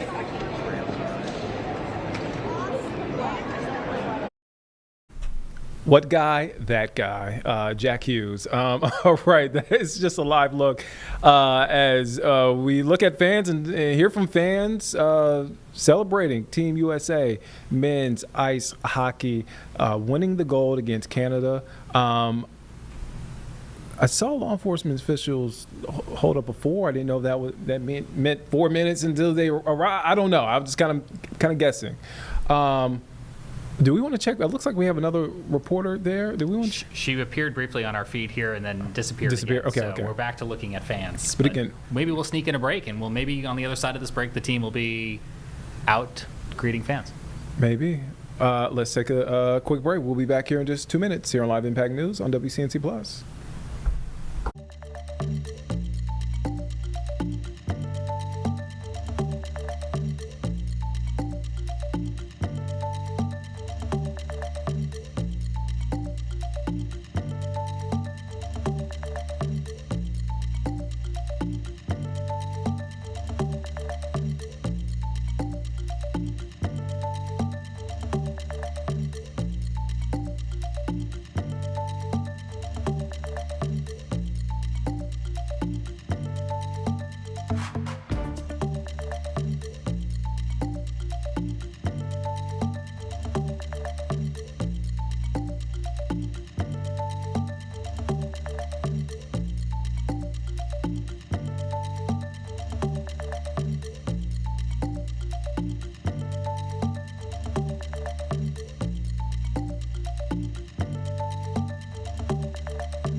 Welcome back here on Live Impact News on WCNC Plus. I'm Nick Sturdivant. All right, so we want to go back now to Miami. This is a live look as we, along with the many fans behind this camera, wait for U.S. men's hockey team to arrive. The gold medal winners from the Olympics, winning yesterday against Canada 2-1. They should be out momentarily. This is a live look outside of the airport there in Miami. We got so many cameras at the Miami airport, Nick. It's a lot. This is a big deal. All right, so as we wait for that, we want to get you another update on the weather conditions there in the Northeast. We want to go now to Rhode Island, where we got updates from officials just moments ago. Let's take a listen in. Yeah, I'll let Mark kind of answer that question, because what it looks like is that we are on 24-hour call, I've been in the business world as well as a mayor, as well as the governor.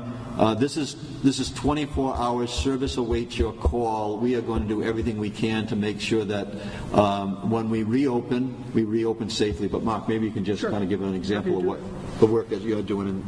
That's a great way to put it. 24-hour call. So what does it look like? So we're triaging, right? We're still in the middle of the storm.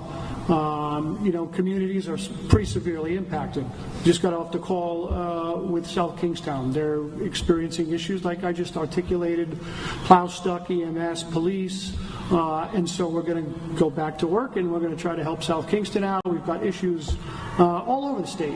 Providence has some issues around the hospital. I think there's some shift changes going on, so if I can get out to those folks at Lifespan, maybe to hang on to some employees to put them back on the road would be a mistake right now. So, that would be some of the things we do. But what does it look like? Yeah, I think it's going to be a slow, steady crawl, walk, run as we start to peel back this layer that is a whole blizzard for the state and start to, make tracks through the snow, make progress for all the plow trucks to get through, EMS, police to respond to issues that come up. And then perhaps a question for the DOT director here. One of the big issues we had just last month was where do we put all the snow? And we still have a lot of that snow on top of the 2 feet that's coming right now. Yeah, what do you guys do? That's a great question. With this amount of snow on top of the snow that we had, over the last couple of weeks, it's an issue. It's a real issue. So that's why it's going to take a couple of days to get all the lanes open. We're going to have to get out there with payloaders and actually relocate that snow, move it to, we have designated areas that we identified to put that snow, but that's absolutely an issue, and that's going to, we will have the roads open after the storm starts within hours in good condition, but to get all the lanes open, it's going to be some work because we're going to have to truck a lot of that snow away.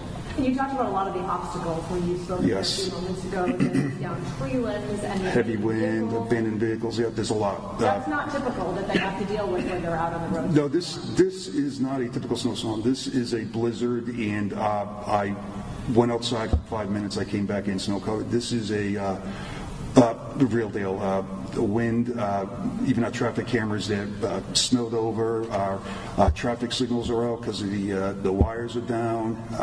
There's going to be a little bit of a cleanup on this storm. Again, just getting the traffic signals up, our lights up, there's a lot, our signs are down. It's a significant storm. And you mentioned yesterday that in certain situations where the plow drivers do whatever the conditions may be out there that can't get to certain roadways, to clear them for emergency vehicles, you would be in contact with different municipalities around the state. Have there been any situations where you've had to, be in contact and let them know that, hey, we won't be able to get vehicles through? Thankfully, as of 15 minutes ago, we have not run into that situation. We have been able to keep the roads open enough for the emergency services. However, the passenger vehicles that are out there that are getting stuck and blocking our plows are making it very, very difficult. We really need people to stay home. That's good? Yep. Governor, how have you felt about the cleanup effort? I mean, you've been out on the roads, obviously, to come here. Have you been pleased with what you've seen? Well, I think that we're prepared, and I think that's the message that we want to deliver to people. We are in a state of emergency, and we are in a blizzard condition, and we're responding. And as you can see with the management teams that are behind me and all the workers that are out there doing the work, they're responding, and that's what we prepare for. So I think that people should have the confidence that we will be, in complete work mode until the emergency passes. And Governor, I understand we're dealing with the blizzard here, but I do kind of want to address what might be the elephant in the room for some of us. Where is Director Alvedi? Well, right now we're in transition. I was just on the phone with the director before. He was here yesterday, so he's in transition, and he's doing the right thing here to make sure that we're transitioning into the new leadership. And so he's on the team, and he's fully aware. I think he called the 4 a.m. meeting this morning, so he is actively working it just like everyone else is. And I don't know who would like to address this, perhaps, but as we think about what this could look like, I know we're making decisions based on the trajectory of the storm and as it impacts us in the immediate, but as people begin to think about when are we going back to school, will the post office run, will, stores be open, all that sort of stuff, what can we potentially anticipate government offices close over the next couple of days, potentially? Well, right now we're going to have to get back to you in terms of where we are later in the day, in terms of what we're going to do with state government. I think you asked the question about how long is the state of emergency going to be in effect.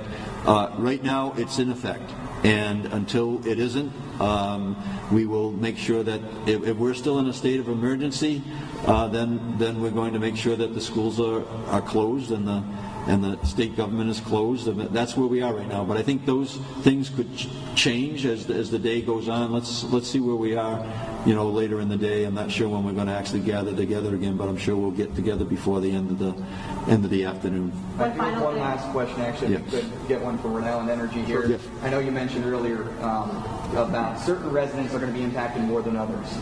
How will those residents know if they're going to qualify for, say, that multi-day restoration? They're going to be without power for days.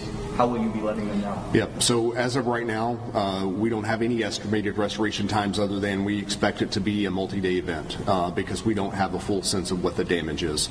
The way it will work is that as we are able to get out in hopefully this afternoon and into the evening and start doing that damage restoration or damage assessment, then we'll start being able to have the estimated restoration times showing up and populating on our outage map. Great education point. The initial thing that customers will see when they see a number on there probably will be 3 days out or thereabouts. Just understand that's our first initial system-wide assessment. That doesn't mean your individual power, that means system-wide. And then as we start getting out to individual streets, circuits level, then we'll repopulate with individual information. So just understand that number will be a shocking sort of deadline up front in terms of several days. It will come back down as we get out and are able to do the assessment and to know who's going to be on within a few hours or who's going to be on within a few days. And that will continue to change. So if you've signed up for our outage alerts, you'll get updates on that. Otherwise, you can check that out on the outage map and keep up with the restoration times. You said that the new electric meters automatically trigger when there is an outage. Correct. Does that help get it on sooner? Does that make a difference for restoration? It certainly helps us avoid having to roll trucks in certain instances to be able to get out and to confirm that there is an outage at an individual residence, and we know for the entire street, for example, that we're getting pinged, that we know that entire circuit's down immediately. So it helps us with that initial assessment, and in some instances it will help us with restoration being a little quicker, but it's largely going to be repairing the damage, and most of that's going to be vegetation related, trees falling, in some instances poles or wires falling because of the weight of the snow, and so until we get a full assessment of the damage, we won't be able to know exactly what that restoration is going to look like. Thank you. Hey, Director, one last question. Sure. We've got some viewers asking, what's that noise they're hearing in the background in here? Of course, it died down right now, but that whistling and hissing we've been hearing, you want to address that for them? That would be the wind. Okay. Yeah. So it's blowing 60, 65, and in some cases 70 down by the coast and down on Block Island. We've been in very close contact with the island. We never forget them. But that would be the wind making that noise. And the last thing I'll say, because everybody's kind of covered it, is, what does it look like? Right now we're just trying to deal with public safety, right? We just want everybody to be safe, and we want to be able to respond to any incidents that require public safety. So we'll be addressing those as we go out through the day. Yep. Just out of curiosity, one of the other things that stood out to me is the crews coming in from Pennsylvania across the board. How many crews and assistance can we expect coming in from other states in particular? So for us, we've pulled in crews, a lot of contract crews from here in the state and others in the region. Obviously, this is a region-wide impact, so the other utilities have been doing the same. So most of the folks at this point that we've secured that are already here are those who could have gotten here, within a day's drive. So they're mostly from within the New England area. A lot of them are from here in Rhode Island, so they're external crews that we work with regularly. As I said, we've gotten calls actually from New Jersey and other places asking if we could send crews, and obviously the answer to that is no. But we're benefited by being able to get some of our sister utilities. They didn't get hit as hard in Pennsylvania as they thought they might in terms of outages, so they'll be able to free up some crews hopefully tomorrow to get up here to help with the restoration.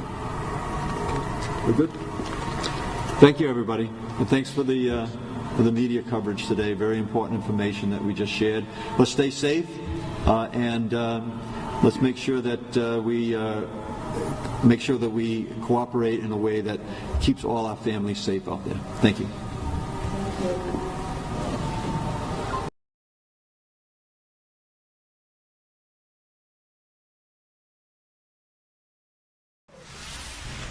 All right, let's head to break. We'll be back here in just 2 minutes here on Live Impact News on WCNC Plus.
Welcome back here on Live Impact News on WCNC Plus. I'm Nick Sturdivant. Just want to read update from NBC4 in New York.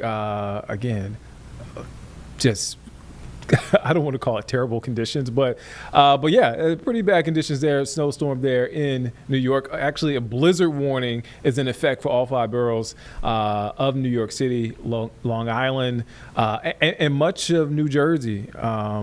I mean, that storm is just walloping that area. Strong winds, heavy snow. If we want to check in, and I mentioned Long Island, we want to head to Long Island now live. We have David North. How are you doing, sir? Hi, Nick. I'm doing well, thank you. And hello, Charlotte. Much warmer here. Well, yeah, much warmer here in Charlotte, even though it's still like in the 40s here. Yeah, I'll take that over what you're dealing with, David. I do want to ask, what are the conditions there now? What are you seeing? Well, the snow has let up. It's really stopped around 1 p.m. And now folks are just kind of shoveling out. Outside my home in Manorville, Long Island, we call ourselves the gateway to the Hamptons, where the forks of Long Island split. Got about 30 inches of snow in some deep spots. It was a little tough working my way out. I wanted to check my car, have a foot or so of snow on the car. And just one thing, transplants to North Carolina might remember, it's important to have a snow brush to push it off and dig your way out of a spot to get back on the road. Just one little bit of news note from down here. As I was walking out, looking around to see what the other conditions were like in the community, 160 miles long, by the way. A snowplow apparently skidded and flipped over. Driver okay, but just a warning, people have to remember to take it slow, take it safely, and you can save your apologies for when you arrive wherever you have to be. Oh man, wow. Does this storm compare, or are you able to compare this to any other storm from the past? That's a great question. I'm not originally from Long Island. I'm from Upper New England, and so we're used to this. Long Island winters are mild. We might get a week or so at the end of January where the temperatures are in the 20s and the teens, but we've had an extended cold streak, and then a storm like this on top of it. So this is unusual.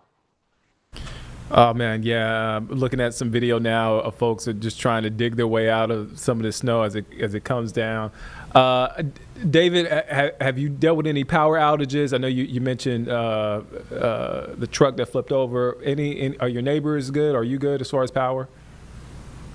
This area appears to be okay. Again, Long Island is a community 160 miles long, so there may be pockets of outages here and there, but generally it looks like we got through okay.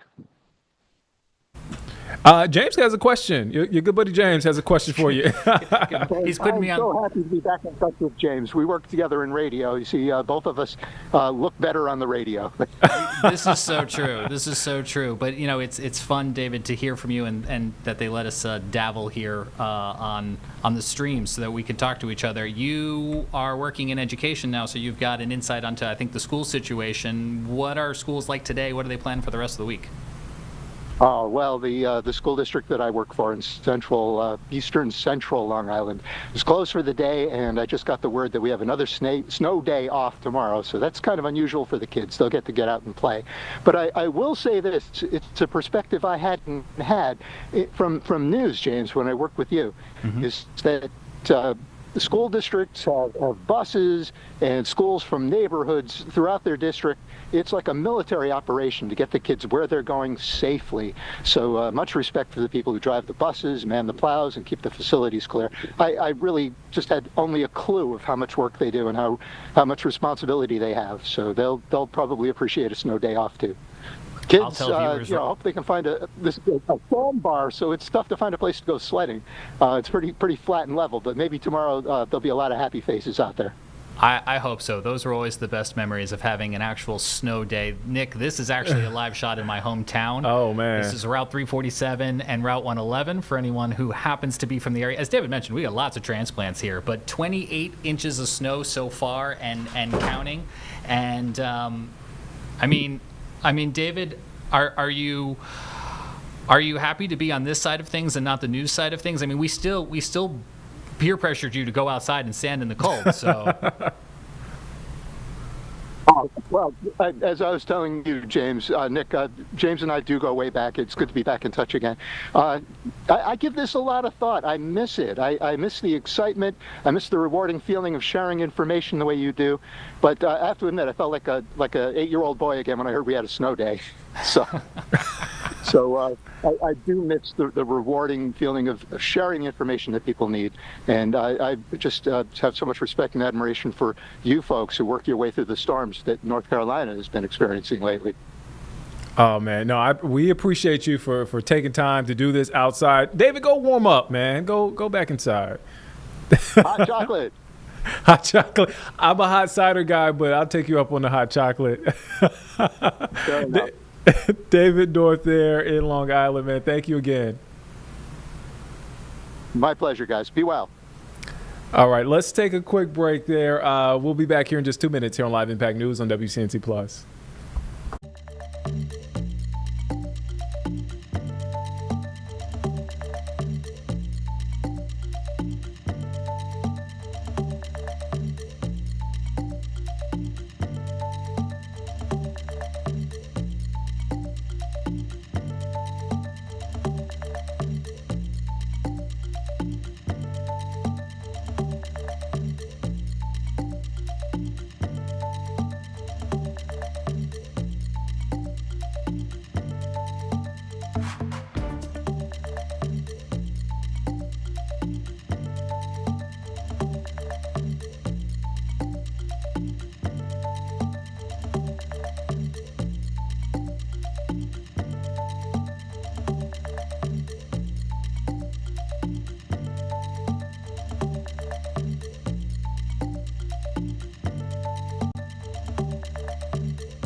Welcome back here on Live Impact News on WCNC Plus. I'm Nick Sturdivant. We want to go to I-90 in Buffalo, New York.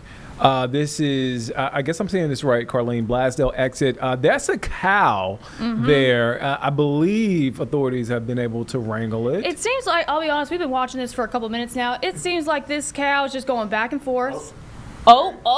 It's been playing with them like this. It's just going back and forth, and they're trying to. This cow is doing his best Barry Should Sanders I go get impression. our sports department? Do we need like play-by-play of this? This cow is doing his best Barry Got a Sanders. runner. All right.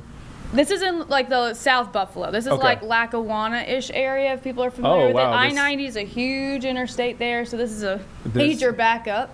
This cow is doing a lot of ducking and dodging here. All right, and it's snowy outside. Again, well, it's Buffalo. It is Buffalo. And, so obviously there's snow around. You know, when I heard cow, for some reason, my mind went to warmer weather, but we're talking about Buffalo. No, it's Buffalo. I just heard and cow. I know the description said a couple of cows. I've only seen one, to be quite honest. Is there I think there was a few that they There was a few? Oh, and they're already corralled? Okay.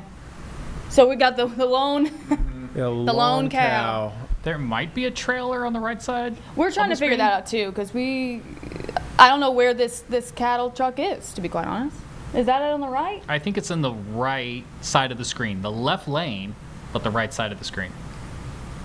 Behind the tow truck. The good news, it doesn't look like it's like really impacting traffic. I think there are a couple of lanes over on the right side that are closed, but it doesn't look like it's Well, I looked at a completely few blocking. traffic cameras from that are coupled back. It's like a parking lot. Oh, it's a park. Okay, Yeah. okay. So we're just seeing where they're. We're just seeing where the cow is, because I obviously was that's the wrong. most exciting part. I was wrong. Definitely blocking traffic. Yeah. Yeah, I mean, when we got the shot, we thought that they had got the cow, but apparently did not. As that cow is just plotting. It's having a great day. Yeah. It's having a good time. Either it's having just hanging out. Either it's having a good time or hoping everyone gets tired and they can trot away. All right. Just cancel the rest of the interviews today. We're just going to do this. It seems like every couple months we Cowgate. get a cow on the run on the interstate. I mean, it's, This happens often.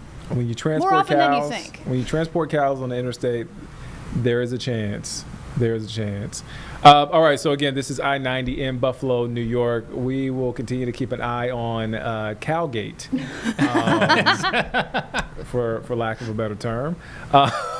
Let's go now to the airport in Miami. As we check on things in Buffalo, we want to check on things in Miami because we are waiting for Team USA men's hockey gold medalist to walk through the airport, be greeted by the many fans that have arrived to wish them well. And it looks like there's a podium. So I guess they're going to walk up to the mic. That's the goal of this. But, right now, these are just passengers getting off the flight and fans. And along with us, we're waiting. Now, there's a flight crew coming out. Yeah. Miami's a big airport. I don't know what plane they got off of, but it makes me optimistic that maybe this is happening soon. Yeah. And, it was an international flight, so it's not like a domestic flight where you have to, or you can just jump straight off the plane and walk to baggage claim. But all right. I presume they have to go through customs like everybody else. Yep, I'm assuming that too. Account for all the things that they're bringing home from Italy. Here's a live look outside the airport, Nick. Yeah, this is what awaits them once they make it through baggage claim. And once they get, I believe that's their charter bus, and then they will be escorted by law enforcement to a hotel because their original flight was supposed to go to the Northeast, but obviously major snowstorm, blizzard conditions, that's not going to happen. So again, live look there in Miami as fans, and we await for Team USA Hockey to arrive. Fans are excited. Some waving the flag there. Do we want to go back to Buffalo? Let's check back into Buffalo. I got no place else to be but Buffalo. This is I-90. We all just missed it. The cow went on the actual roadway and then double backed, and now it's still just playing around in the snow. It's a smart cow. It's a smart cow. I mean, this isn't going on for a while. It says, hey, I like my chances better here in the grass versus the actual road. So, look, there's still – how long has this been going on, by the way, y'all? At least 15 that we've known of. Yeah, I guess 15 minutes? We could say 20. I'm looking at our content partners, WGRZ. They posted this about 2:28. So, you're talking about 20 minutes of them trying to wrangle in this cow. Again, I-90, traffic is a mess there. They're trying to wrangle this cow. It looks like they got a few already, I should say, in custody. In custody? Sure, I'm here all afternoon.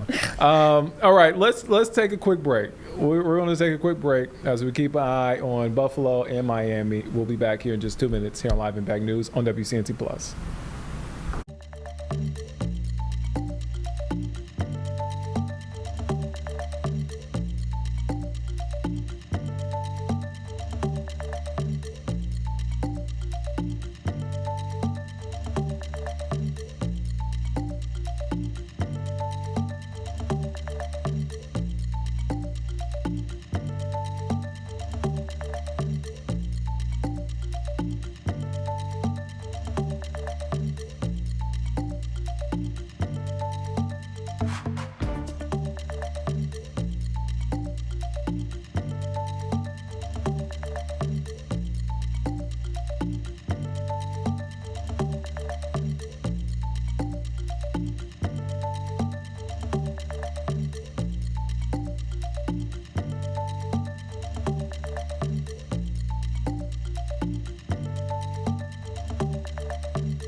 Welcome back here on Live Impact News on WCNC Plus. I'm Nick Sturdivant. All right, millions of people in New York City and the rest of the tri-state stuck at home under travel bans and blizzard warnings as a fierce winter storm slams the region with heavy snow and high winds. On the phone right now, I have Grandma Pat.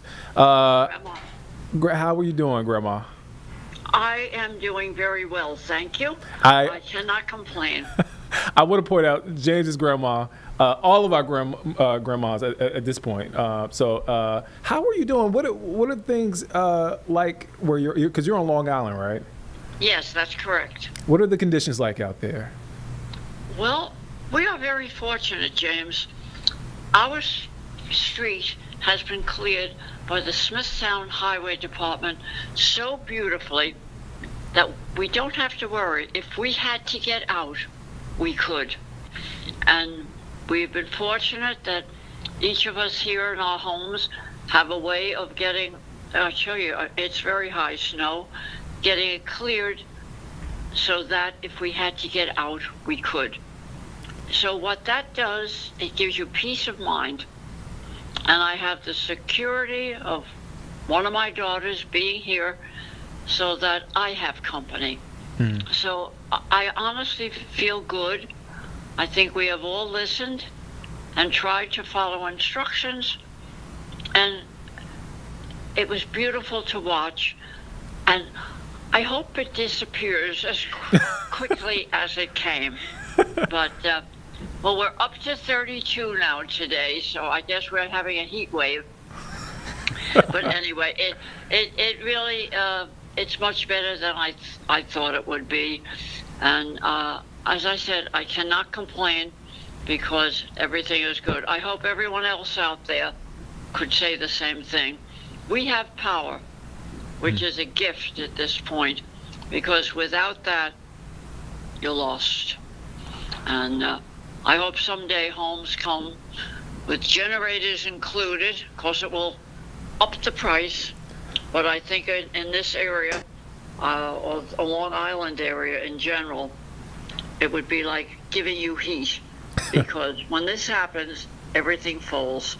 So we'll see how it goes, James. You'll have to keep an eye on it, because I don't think I'll be here in 50 years to make sure everybody has a generator. I'm sure you'll be here in 50 years. I'll give it a try. I do got to ask, how does this compare to, I'm from North Carolina. I'm from High Point, North Carolina. I don't know if you heard of High Point, North Carolina, but I haven't experienced that much snow. That we've recently got 11 inches of snow. That was like, wow, that's a shocker for us. Have you experienced how can you compare this storm, what you're experiencing now to ones in the past? Oh, much more severe. Oh, wow. Much more severe. The constant snowfall is a beautiful thing to look at, but it was just constant, and it builds up on everything from the limbs of the trees to the branches of the bushes, and you see them begin to hang over because they can't bear the weight, and that's another problem that we'll be facing right now. I've looked out my own back door. Of course, we've had the same tree for years, and I think it's a large maple tree, and it's beginning to wave between the winds and the weight of the snow. So, I think this storm is much worse, but I think they've done a wonderful job to try to warn us, tell us to be prepared, and there's just so much you can do. Nature's in charge. Well, Grandma Pat, I'm glad that you're okay. I'm glad that you settled in. And James is going to check on you tonight, because you got to make sure. I got to get on James, because he has to check in more often. Well, he's a good grandson. He checks in frequently when he's riding home from work, and I get a nice hello. But thank you, and everybody charge everything you have that needs charging, your lights, whatever gadget you have, and it helps to keep you safe. All right? Yes, ma'am. All right. Thank you for joining us here. Oh, you're very welcome. Have a good day. You too. Bye-bye now. Bye, Grandma. Talk to you later. All right, man, incredible lady there. James, a great grandson. That's my biggest takeaway from the interview. Well, thanks for taking time to check in on Grandma, and it's I'm glad to hear she's doing well. Our pleasure. All right, let's take a quick break. We'll be back here in just 2 minutes here on Live Impact News on WCNC Plus.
Hi, folks. Welcome back here to Live Impact News. Vanessa Rufus here. We want to talk about a national, really international headline that has some impacts here in the United States as we speak.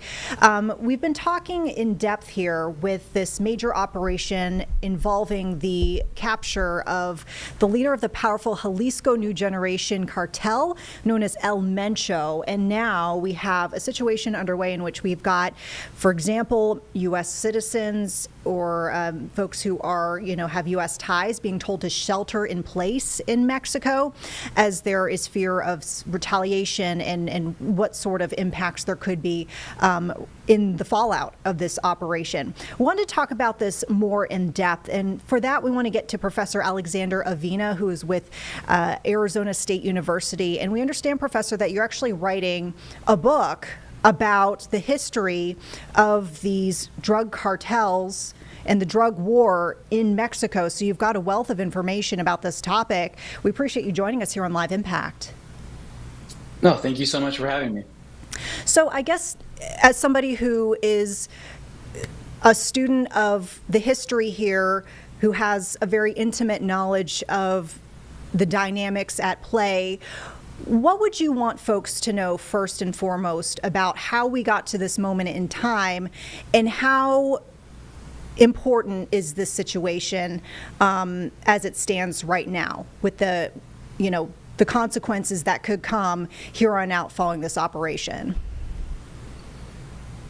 Yeah, in the short term, what we witnessed yesterday across 15 states in Mexico with a type of violence that was unleashed by this drug trafficking organization in the aftermath of the killing of their leader, El Mencho, or Nemesio Ceguera Cervantes.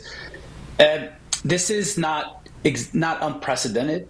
This is actually part of a script that drug trafficking organizations have practiced in Mexico for the last 15, 20 years. Anytime one of their big-time leaders or collaborators gets captured or killed by Mexican forces, they tend to lash out and to conduct these type of violent acts. The lighting of buses and cars and trucks on fire and placing them on streets and roads to prevent the circulation of traffic, shutting access to the entrance of communities by doing the same thing by lighting vehicles on fire. This is something that Mexico has witnessed over the last 10 to 15 years. Now, in the longer term, I think it's really important for Americans to think about the fundamental structural dynamics that really drive this type of violence and have driven this type of violence in Mexico for decades now. And the big one being that the U.S. is the largest consuming market of licit and illicit drugs in the world. I mean, that's the main driver of this type of violence in Mexico. And in the last 15 to 20 years, particularly since gun laws in the U.S. were liberalized, we've seen U.S. military-grade weaponry flow into Mexico, and that has also really intensified the violence that these drug trafficking organizations have been able to exercise, particularly as they became more paramilitary-type organizations with very advanced and sophisticated weaponry coming from the U.S. Yeah. I guess I'm just curious, for somebody who might be here in the United States watching what's playing out, watching the headlines and not know maybe how big or how little of a role. It was just kind of hard to tell, if you're not living there in Mexico, how big of a role these cartels play in, let's just say, the daily life or a normal, run-of-the-mill citizen in Mexico. Are you, maybe depending on which state of Mexico you're living in, encountering these cartels perhaps on a daily basis or feeling the daily influence of their power, depending on where you live? That's a great question. Yeah, it really depends on where you're living. So if you're in a major city like Mexico City, generally Guadalajara or Monterrey, which are also the three cities that will be hosting the Soccer World Cup in a few months, you generally don't have much contact with these type of drug trafficking organizations.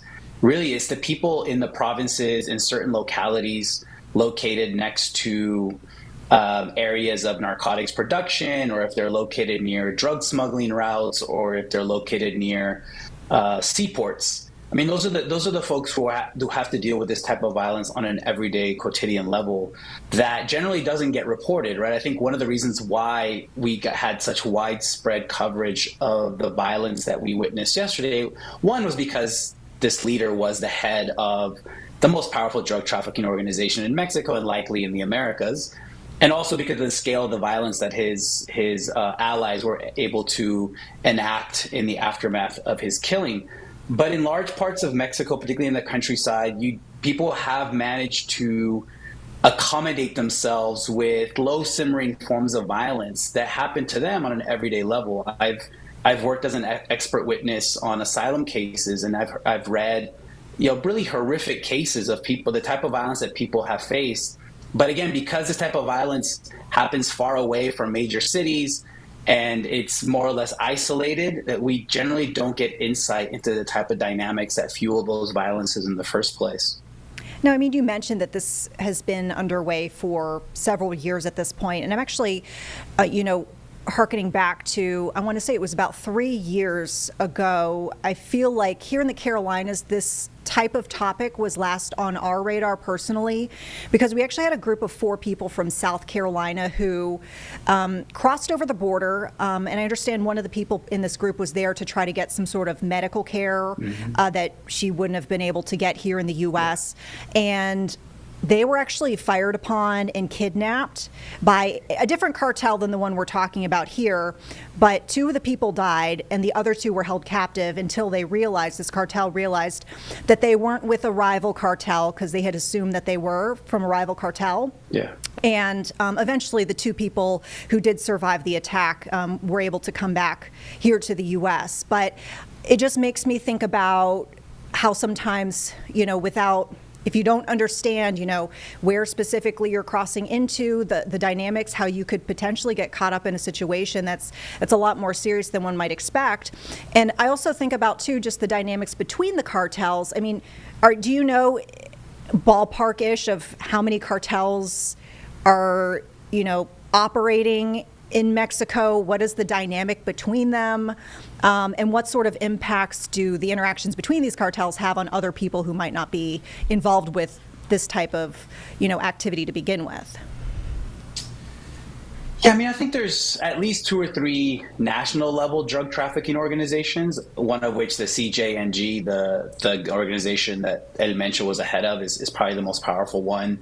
The other one that folks may have heard about is the Sinaloa cartel, but that state of Sinaloa, located in northwestern Mexico, has been experiencing a sort of civil war for about a year since the U.S. government unilaterally involved itself in an operation that led to the kidnapping of one of the leaders of the Sinaloa cartel, El Mayo Zambada, a longtime ally of the more famous El Chapo Guzman. And his detainment, with the help of El Chapo's son, unleashed this horrific civil war in Sinaloa that had led to thousands of deaths in the course of a year. So that cartel has been really weakened. So the Jalisco cartel, the one that El Mencho was the head of, became the most powerful one. There's several other organizations at the state level and even at the local level. And one of the things that happens when and this has happened for decades now. Both the U.S. and Mexican governments have adopted a kingpin strategy, where as a way to hit at these drug trafficking organizations, they try to take out the leadership. It looks good politically. It looks good for governments and security forces involved, because it seems like they're doing something big and important in capturing famous drug lords. But what that translates into for people living on the ground is intensified violence, because then these organizations tend to fragment at the local level, and you have different factions and offshoots that will fight against one another to take control of that organization. So in a place like in southern Mexico, like the state of Guerrero, which is famous for the port city of Acapulco, that state throughout the 90s and 2000s were more or less under the control of the Sinaloa cartel. And once the Sinaloa cartel started to suffer infighting in the north of Mexico, in the state of Guerrero in the south, what that translated into was the fragmenting into dozens and dozens of heavily armed groups at the local level, who then were trying to fight one another for control over production areas and smuggling routes.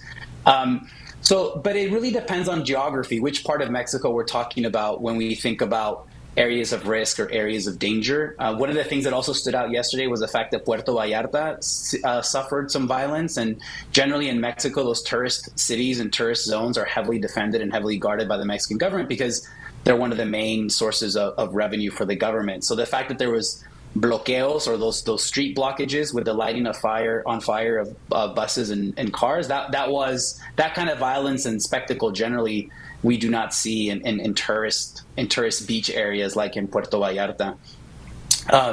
But I think in the most dangerous areas tend to be in those areas where you have local groups who have become smaller as a consequence of a bigger organization becoming fragmented, that are fighting it out with one another, that makes the area more dangerous for outsiders. And that's exactly what happened in the case that you signaled from a few years ago.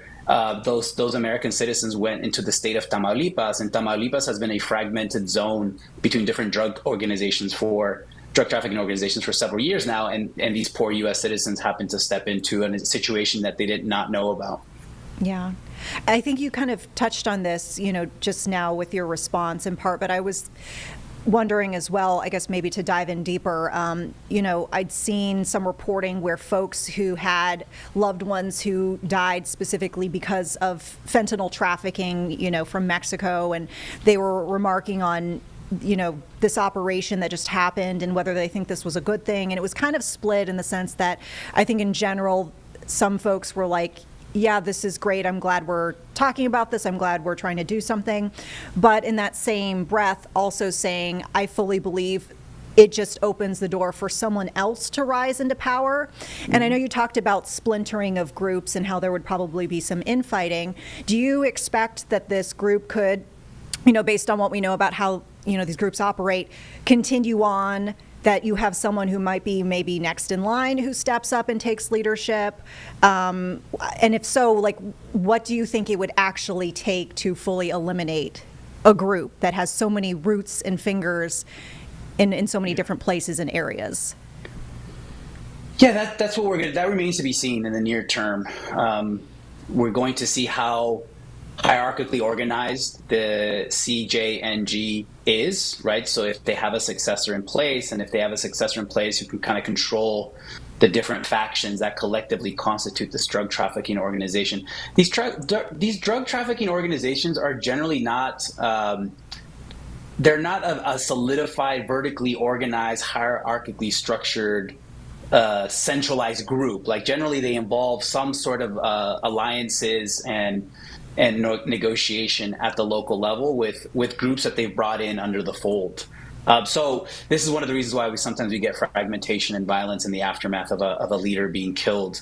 It seems like tracking some of the stuff online that El Mencho had enjoyed, at least a group around him had managed to cultivate an aura of loyalty around him.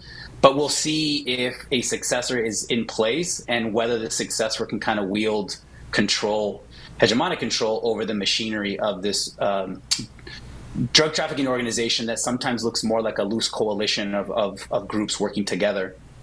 I think, though, stepping back a little bit, I think one thing we need to think about is that the war on drugs is generally not a war on drugs, unfortunately. If that were the case, then drugs would have been eradicated a long time ago. The fact that the U.S. has been waging a war on drugs since the end of World War II, and then they've systematically kind of cajoled or convinced other governments to follow its approach to fighting drugs, which is always to attack the supply and always to attack both the supply and the circulation, the sale of illicit drugs. That strategy has been a failed one. I mean, we have more drugs than ever, and killing and removing one drug kingpin is not going to put a dent into a complicated political economy of narcotics that still enjoys widespread demand and consumption in a place like the United States that is by far the world's largest consumer of licit and illicit drugs. So generally the way we've seen this play out in Mexico and in Latin America is that the US-led war on drugs tends to follow other primary geopolitical motives, not necessarily trying to eradicate illicit drugs, but using that threat and using that as a cudgel to try to discipline Latin American governments to fall in line behind the United States. And this is something that we recently witnessed with Venezuela, with the kidnapping of President Nicolás Maduro. The idea that this president was a narco-terrorist was a kind of a specter that the U.S. government used to kind of legitimize a blatantly internationally illegal act with the kidnapping of this president. So the removal of El Mencho or the removal of El Chapo Guzman or the removal of El Mayo Zambada, none of these things have had much impact within the broader international economy of narcotics, and the drugs continue to flow north. And U.S. weaponry continues to flow south, and we have this horrific situation that the people of Mexico on the ground pay for, and also people in the United States as well.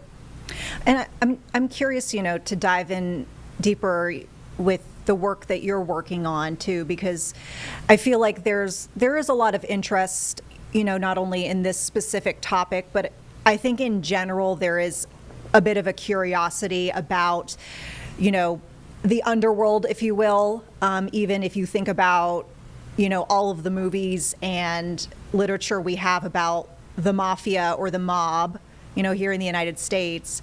How did you get into specifically looking at the history of these drug wars? I wrote a book about 10 years or so on a series of peasant movements in southern Mexico that rose up and tried to overthrow the Mexican government in the 1960s and 70s. And as part of my research for this book, I started to uncover links between a really nascent political economy of narcotics in southern Mexico, but also being increasingly linked to sectors of the Mexican security forces, particularly the military and parts of the Mexican government. So this is really where my interest in this started, to think about how in Mexico, at least, the war on drugs had been used in the 60s and 70s as a cover for the use of state terrorism and political violence against dissent, against movements who were protesting political authoritarianism and economic exploitation in the countryside in southern Mexico. So what are the interesting things that I've kind of seen in my research? Just to give one anecdote, in the 1970s, different Mexican security forces used airplanes to dump anyone who's suspected of being a subversive or a guerrilla. They would place these people on an airplane, fly over the Pacific Ocean, and dump those people into the ocean, essentially killing them. And then those same planes would later be used to transport marijuana to northern Mexico, where it would be packaged or repackaged and then smuggled into the United States. And this was all during the 1970s. So for me, that one anecdote that I kind of stumbled across in my research illustrated the connections in Mexico, at least, between social movements and popular protests and resistance on the one hand, and then how the Mexican government used the war on drugs to hit at those movements, while at the same time important segments within the Mexican state were involved in this extremely profitable economy, an economy that really takes off in the 80s with cocaine. I mean, that's what really took the level of profit and gain, economic gains, to a whole nother level. So one of the things that also taught me is that for this political economy of narcotics to function, you always have state actors. So there's always a very blurry line between the illicit and the licit, the illegal and the legal, the political and the criminal. And not just in Mexico, also in the United States. This is not an economy that exists independent of state power or governments, but they're actually working through one another in ways that sometimes we can't see. And it takes a lot of research to kind of uncover some of those connections.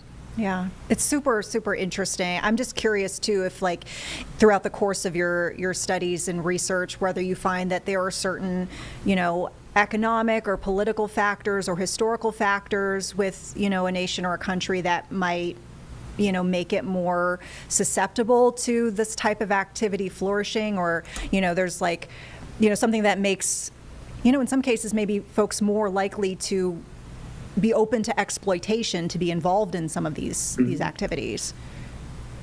Yeah, that's a really good question. I mean, I think from the Mexican side, peasant farmers turning to the growing of illicit crops in the 60s and 70s and 80s was really a response to the failure of the Mexican government to create some sort of equitable agricultural economy in the countryside. So it was a rational economic response by peasant farmers to either supplement their income by growing illegal crops on the side and or by migrating to the United States. On the U.S. side, I mean, I think one way to really start questioning this war on drug security paradigm is to think about why the U.S. represents 3 to 5% of the world's population, but we consume more than 80% of the world's licit and illicit narcotics. Like, why is that about? What is it about the United States that's leading to massive amounts of drug consumption, both legal and illegal? And there's scholars who've approached this question in a really productive way. I'm thinking of a colleague here at Arizona State University, Ben Fong, who has a book called Quick Fixes, in which he advocates for things like dignified labor and employment, housing, and healthcare as ways to really undercut the allure of illicit drug addiction and use that many people in the United States turn to, right? So what we're asking for, I think, more us, our small community of like critical drug scholars, we're asking deeper, more structural questions for the U.S. side, especially in terms of why do people feel the need to turn to illicit drugs? What is it about this country or this society or this particular moment that has led to such high levels of illicit drug consumption and illicit drug consumption in the United States? Way out of whack considering its population relative to the global population. And I think those are questions that we continuously need to ask and to pose, and to move away from more militarized, violent forms of dealing with the supply of drugs, which doesn't do anything except create more violence in Mexico and create more violence and addiction in the United States. Yeah. I mean, it's definitely some super interesting questions. I think about too, not very related, but adjacent, recently reading up on, the opioid epidemic and specifically how that impacted Appalachia, which, the Carolinas are part of, and just how that was able to flourish in this part of the country because of the economics here. And it was really easy for folks to get a hold of things and for doctors to prescribe some of these things to them that they ended up getting hooked. And I'm sure that's just a very, very small piece of the puzzle, but I mean, just kind of all the different layers that you could potentially dive into with this topic. I know we've talked a lot. I could probably talk to you for several more hours, but I know we're going to run out of time pretty shortly here. Is there anything you'd like our viewers to know as we wrap things up, in the sense of, what would you like them to be thinking or asking themselves as they watch these headlines develop on this topic over the next several days or even weeks? What are some educated, informed questions that people can be asking themselves? I think the big question is the one that I already posed, right? Like, to really get people to think about dealing with this issue of illicit drugs and illicit drug addiction beyond the punitive, beyond the militaristic approach to it, I think is a really important thing for us in the United States to think about. Also, a lot of what fuels the violence in Mexico, other than this drug demand in the U.S., is the flow of military-grade weaponry into Mexico from the United States. So I think those are all important things. And also, something that really stood out to me yesterday, trying to follow some of the news on social media, the level of disinformation that was spreading, the level and the number of altered or modified images that were being distributed with a specific intent to either justify certain political agendas within the United States or to make a broader argument that said something like, this is why Mexico needs to have a heavy-handed, iron-fisted approach to drugs because these drug cartels are running the country, et cetera, which are all lies and are very inaccurate claims. But I would ask people to be really careful and discerning when it comes to consuming some of the images and the videos that were coming out yesterday, and in general, that general tend to come out from U.S. media sources when it comes to events and processes in Mexico and throughout Latin America. So it was just a plea for people to be a little critical and discerning when it comes to consuming some of the stuff that was spreading yesterday on social media. Yeah, really, really good point. And to that point, we see this with every major headline. There is always some element of misinformation these days, especially, viral social media type, images or narratives, whatnot, that can spread pretty quickly. So I think that's a really good call out.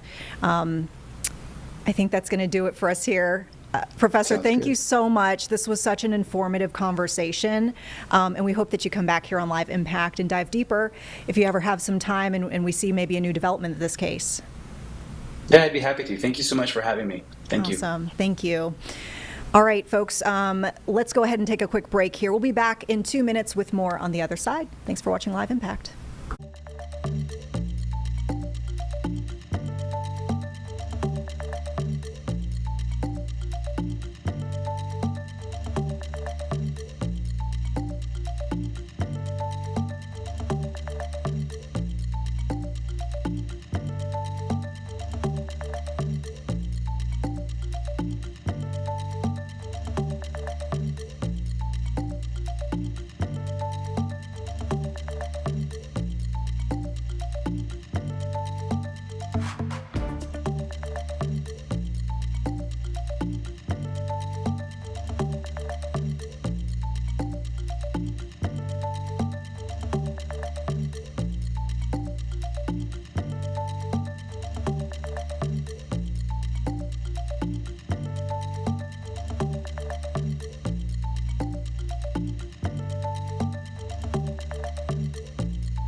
All right, folks, welcome back here to Live Impact. Vanessa Rufus here. We're going to pivot to a brand new live feed we're keeping an eye on here. This is testimony we're seeing from former ICE instructors, and this is regarding agent training. Saying that these agents were trained to discard constitutional rights. This is a forum sponsored by congressional Democrats. Let's listen in. We've got someone speaking now. I volunteered, those without law enforcement training. I volunteered to take on this assignment based on my experience in law enforcement oversight, including at the state and local level prior to my work with ICE. On my first day, I received secretive orders to teach new cadets to violate the Constitution by entering homes without a judicial warrant. For the last 5 months, I watched ICE dismantle the training program, cutting 240 hours of vital classes from a 584-hour program. Classes that teach the Constitution, our legal system, firearms training, the use of force, lawful arrests, proper detention, and the limits of officers' authority. For example, they ceased all of the legal instructions regarding use of force. This means that cadets are not taught what it means to be objectively reasonable, the very standard which the law requires them to meet when deciding whether or not to use deadly force. Our jobs as instructors are to teach them so well that they can make split-second decisions about what they can and cannot do in life or death situations. Yet, in the name of churning out an endless stream of officers, DHS leadership has dismantled the academic and practical tests that we need to know if cadets can safely and lawfully perform their job. All to satisfy an administration demanding they train thousands of new officers before the end of the year. DHS told the public that new cadets receive all the training they need to perform their duties, that no critical material or standards have been cut. This is a lie. ICE made the program shorter, and they removed so many essential parts that what remains is a dangerous husk. No reasonable person would believe a training program suddenly cut nearly in half could meet the minimum legal requirements. These aren't abstract rules. They're required in regulations such as 8 CFR 287G1. Congress requires immigration officers to meet minimum standards for a reason. ICE cannot lawfully perform their duties, make arrests, carry weapons, and use force without passing appropriate training. New cadets are graduating from the academy despite widespread concerns among training staff that even in the final days of training, the cadets cannot demonstrate a solid grasp of the tactics or the law required to perform their jobs. Without reform, ICE will graduate thousands of new officers who do not know their constitutional duty, do not know the limits of their authority, and who do not have the training to recognize an unlawful order. That should scare everyone. DHS assures the public these cadets can get the job training on compensate for anything missing at the academy. This is a lie. Many graduates go to their home office just long enough to get their gun, their badge, and their body armor before deploying to places like Minneapolis and other ICE operations with minimal supervision. It's shocking that anyone would think this is safe or responsible. And this pattern of lies is not isolated. It extends beyond the training program to include deceiving Congress and the public about the rules followed by ICE officers once they graduate. On my first day at the academy, I was instructed to read and return a memo in my supervisor's presence, which claimed ICE officers could enter homes without a judicial warrant. The acting ICE director authorized the very conduct that DHS, in its own 2025 legal training materials, had called the chief evil against which the wording of the Fourth Amendment is directed. That is, physical entry of the home without consent or a proper warrant. Never in my career had I ever received such a blatantly unlawful order, nor one conveyed in such a troubling manner. Incredibly, I was being shown this memo in secret by my supervisor, who made sure that I understood that disobedience could cost me my job. ICE is teaching cadets to violate the Constitution, and they were attempting to cloak it in secrecy by demanding that I lie about it. I am here to convey to the public the danger that is being created at the ICE Academy. I know from my conversations with many facility members, many of the faculty, that I am not alone in my fear. Law enforcement is a deadly serious business. It is not a place for shortcuts. Deficient training can and will get people killed. It can and will lead to unlawful arrests, violations of constitutional rights, and a fundamental loss of public trust in law enforcement. ICE is lying to Congress and the American people about the steps it is taking to ensure its 12,000 new officers faithfully uphold the Constitution and can perform their jobs. I'm grateful for the opportunity to speak to you today and happy to answer any questions you have now or in the future. Thank you for your attention. Thank you, Mr. Schwank. Mr. Brunel. Thank you, Senator Blumenthal, Representative Garcia, and the members of the committee, both for your leadership on immigration issues and for giving me an opportunity to speak with you today. My name is Steve Bunnell. I was the General Counsel of the Homeland Security Department from 2013. All right, folks, and we'll be back here with Live Impact in 2 minutes. We'll be returning with a topic about getting your air conditioning ready for spring. I know it's just around the corner, and although it's pretty cold right now, we know eventually it's going to start heating up and you're going to want to be ready. So with that, we'll be back in 2 minutes. Stay with us here on Live Impact News.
Hi, folks. Welcome back here to Live Impact News. Vanessa Rufus speaking right now about getting your air conditioning ready for the spring season. And I know it's super chilly today, but we know spring is just around the corner. It's going to be heating up, and you're going to want to make sure that your AC is working.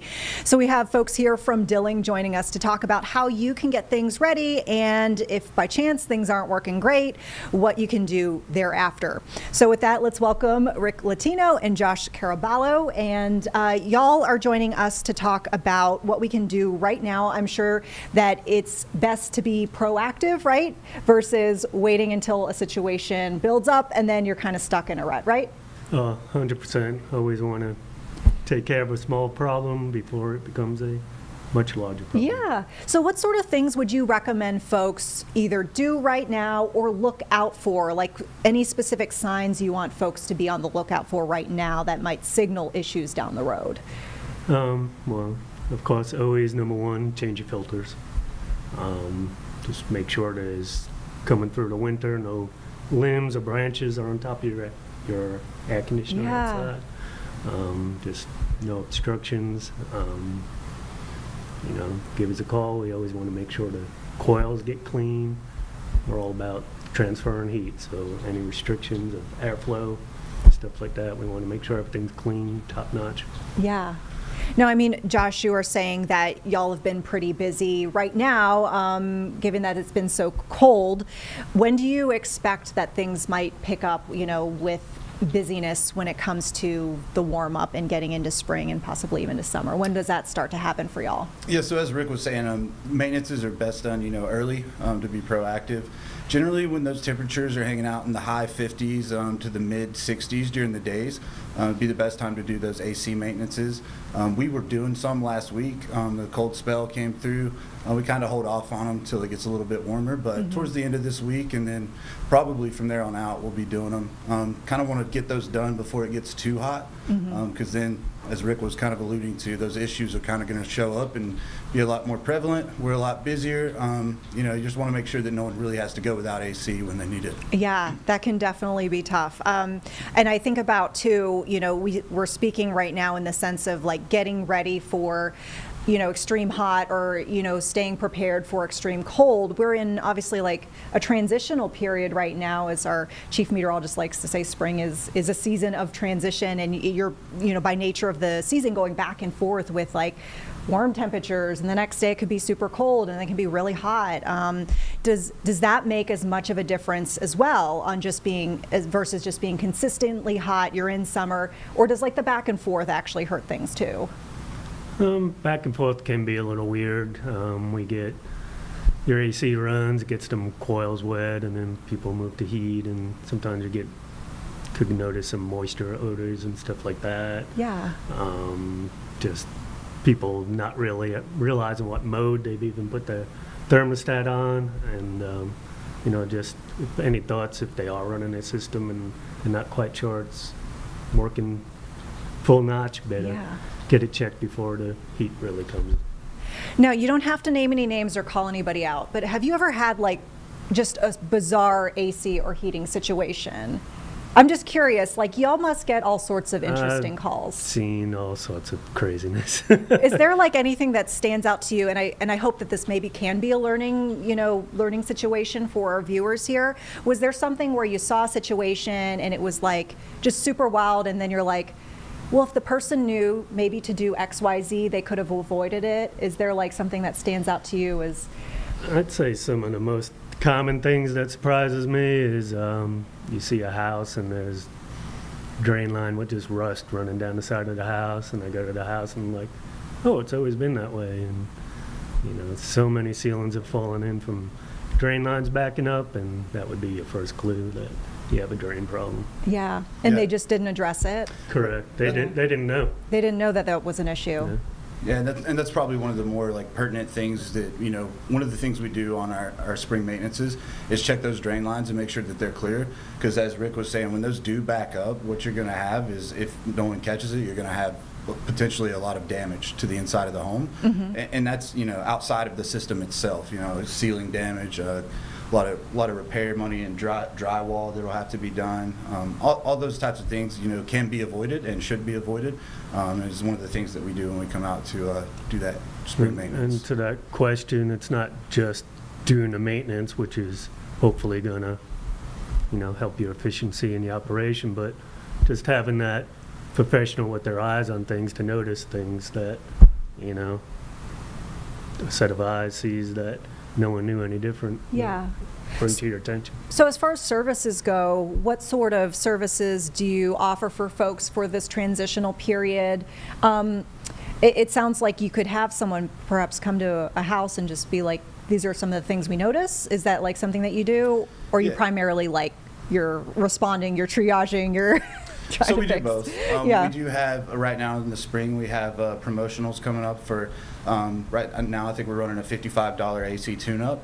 So we'll come out, and it's just kind of like a one-time, just a tune-up. It's not a full in-depth maintenance, but it comes out, like Rick was saying, we'll just put our eyes on it. We're going to check, air filters, make sure that they're not clogged and you're getting proper airflow, check things like those drains.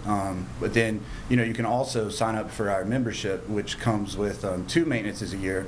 One of those, which is the heating maintenance, but then, the one that would be coming up right now would be that cooling maintenance, which we will do a thorough deep dive through the whole system, get everything ready. And another, benefit of that is it also comes with our plumbing maintenance as well as our electrical. Oh, okay. So yeah, you can sign up for our annual membership or you can pay monthly.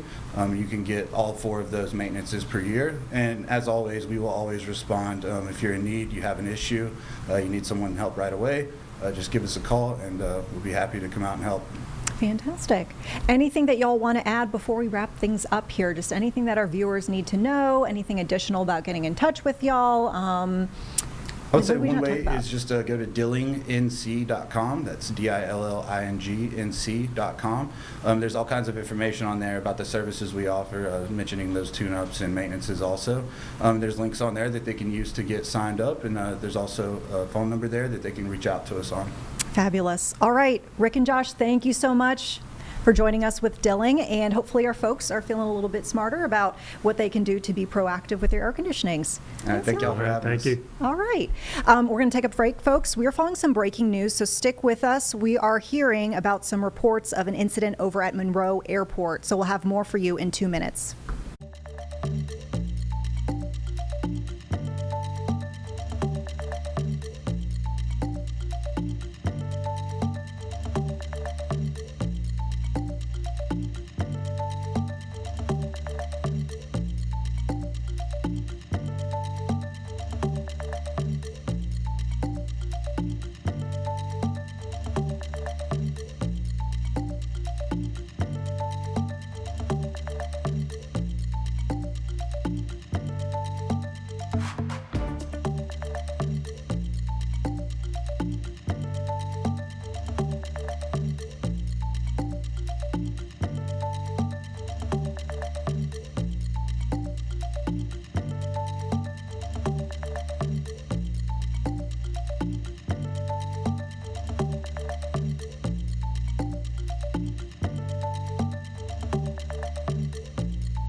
All right, folks, we're coming back here with some breaking news. We're learning about a plane crash at the Monroe Airport. Getting some images into the Live Impact News studio right now. Hearing from officials, this is a single-engine piston aircraft, 3 people on board, and this overturned while the plane was trying to land earlier today. Apparently, this craft ended up about 200 to 300 feet away from the runway. As you can see from this photo, that plane is on its back, if you will, and it's in the grass. We're told that all 3 folks who were on board this plane went to Atrium Health, and they do have non-life-threatening injuries. Sounds like there's still a response underway. The runway is closed. FAA is en route, and this is going to be a closure until they can wrap up this investigation, which we know that this could potentially take a few hours. More updates expected to come from the city of Monroe, but once again, right now, this breaking news we're following. The runway at Monroe Airport closed as we speak due to a crash from earlier today, single-engined piston aircraft, 3 people on board overturning during a landing. Those folks right now at the hospital, non-life-threatening injuries. We'll keep you updated as we get more information. Meantime, we will go ahead and take another quick break. As you know, we've been keeping an eye on a couple of feeds around the area, so we will be joining with perhaps one of those when we return in 2 minutes. Thanks for sticking with us.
All right, folks, welcome back here to Live Impact News. We will turn back to this testimony that we're seeing underway. Once again, this is a forum that Democratic leadership has put on here in Washington, D.C., where they're receiving testimony from folks who say that apparently ICE agents were trained to discard the constitutional rights during their operations. So let's listen in. It looks like we've got someone speaking right now.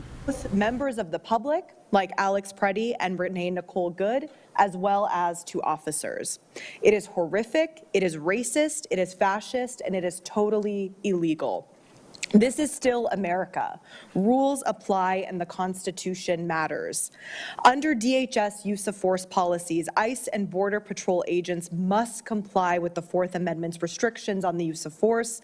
That is, that agents may only use force when, quote, no reasonably effective, safe, and feasible alternative appears to exist, end quote.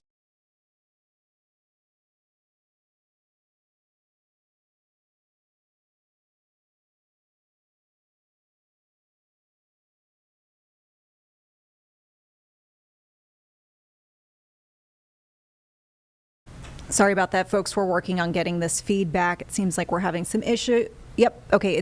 We've pulled in another source. In a free-for-all, shooting, tasing, and pepper spraying wherever they see fit. Secretary Noem should resign in disgrace or be impeached. She will go down in history as one of the worst accomplices to this massive abuse of power. We need to rein in ICE and hold the Trump-Epstein regime accountable for its crimes. Now, I want to turn to our witnesses, and I want to thank all of you for being here today and bravely speaking out to shine a light on these abuses. My first question is for Mr. Bunnell. Yes or no, in the absence of an emergency, are ICE and Border Patrol agents legally allowed to knock down someone's door without a judicial warrant and probable cause? They are not. And yes or no, also for you, have ICE and Border Patrol agents acted illegally in forcing entry to private homes over the past year without judicial warrants and probable cause? Based on the reports that we've seen today and what we've heard about, it sounds like they are, yes. And Ms. Gibson-Brown, yes or no, did federal agents present a legal judicial warrant to you when they broke down your front door with a battering ram and entered with guns pointed at you while your daughter was home? No, they did not. And to Mr. Schwank, thank you so much for your testimony today. Yes or no, are ICE agents being told they can force entry into private homes without judicial warrants? Yes, they are. And you said in your introduction, quote, there was a secretive order to train officers to violate the Constitution. Yes or no, ICE agents are being directed to break the law and violate the Constitution with such directions? Yes, they're being instructed to violate the law and enter homes using the I-205 warrant process, which is just a permission slip. It's not a real judicial warrant. Thank you. What we are seeing around the country is an authoritarian police state, the kind created by a shameless authoritarian, Donald Trump, to preserve and expand his power at the expense of our constitutional rights. I will not stop fighting against this fascist paramilitary force. And again, I want to thank the witnesses for your bravery and for your testimony and for your patriotism today. Thank you. I yield back. Thank you. Senator Klobuchar. Thank you. I thank my colleagues for this important hearing today. And I will say I've repeatedly challenged my Republican colleagues that if you believe in the Constitution, then you believe in the First Amendment right to assemble. If you believe in people's liberties, if you believe in the Constitution, then you don't go after people for having a legal permit to carry like they did to Alex Preddy. Then you believe in the Second Amendment. If you believe in the Constitution, then you believe in the Fifth Amendment right to due process. And if you believe in the Constitution, you believe in the Fourth Amendment right against search and seizure, which is the major part of this hearing that we're talking about today. And I would start with you, Mr. Bunnell. Thank you so much for coming forward. In your written testimony, you noted that the DHS legal training materials previously called physical entry into a home without consent or a judicial warrant the chief evil against which the wording of the Fourth Amendment is directed. As you know, Justice Scalia once wrote that when it comes to the Fourth Amendment, the home is first among equals. Can you explain why the home holds this special importance under the law? Thank you, Senator. The Supreme Court has spoken to this numerous times over the decades and centuries. The home is the core thing that is at the heart of the Fourth Amendment protections. It's the sanctity of the home. It dates back to the traditions in England before the Declaration of Independence and the sort of notion that a man's home is his castle. And so this is a deeply rooted principle of American jurisprudence. Thank you very much. And I would note we've had it happen numerous times. It wasn't just in the case of. All right, folks, our time here on Live Impact is coming to a close. Don't forget, we're keeping an eye on some breaking news, that single plane crash that is over at Monroe Airport where the plane has overturned. We've got a report for you coming up in just a couple of moments, so stay with us here on WCNC+.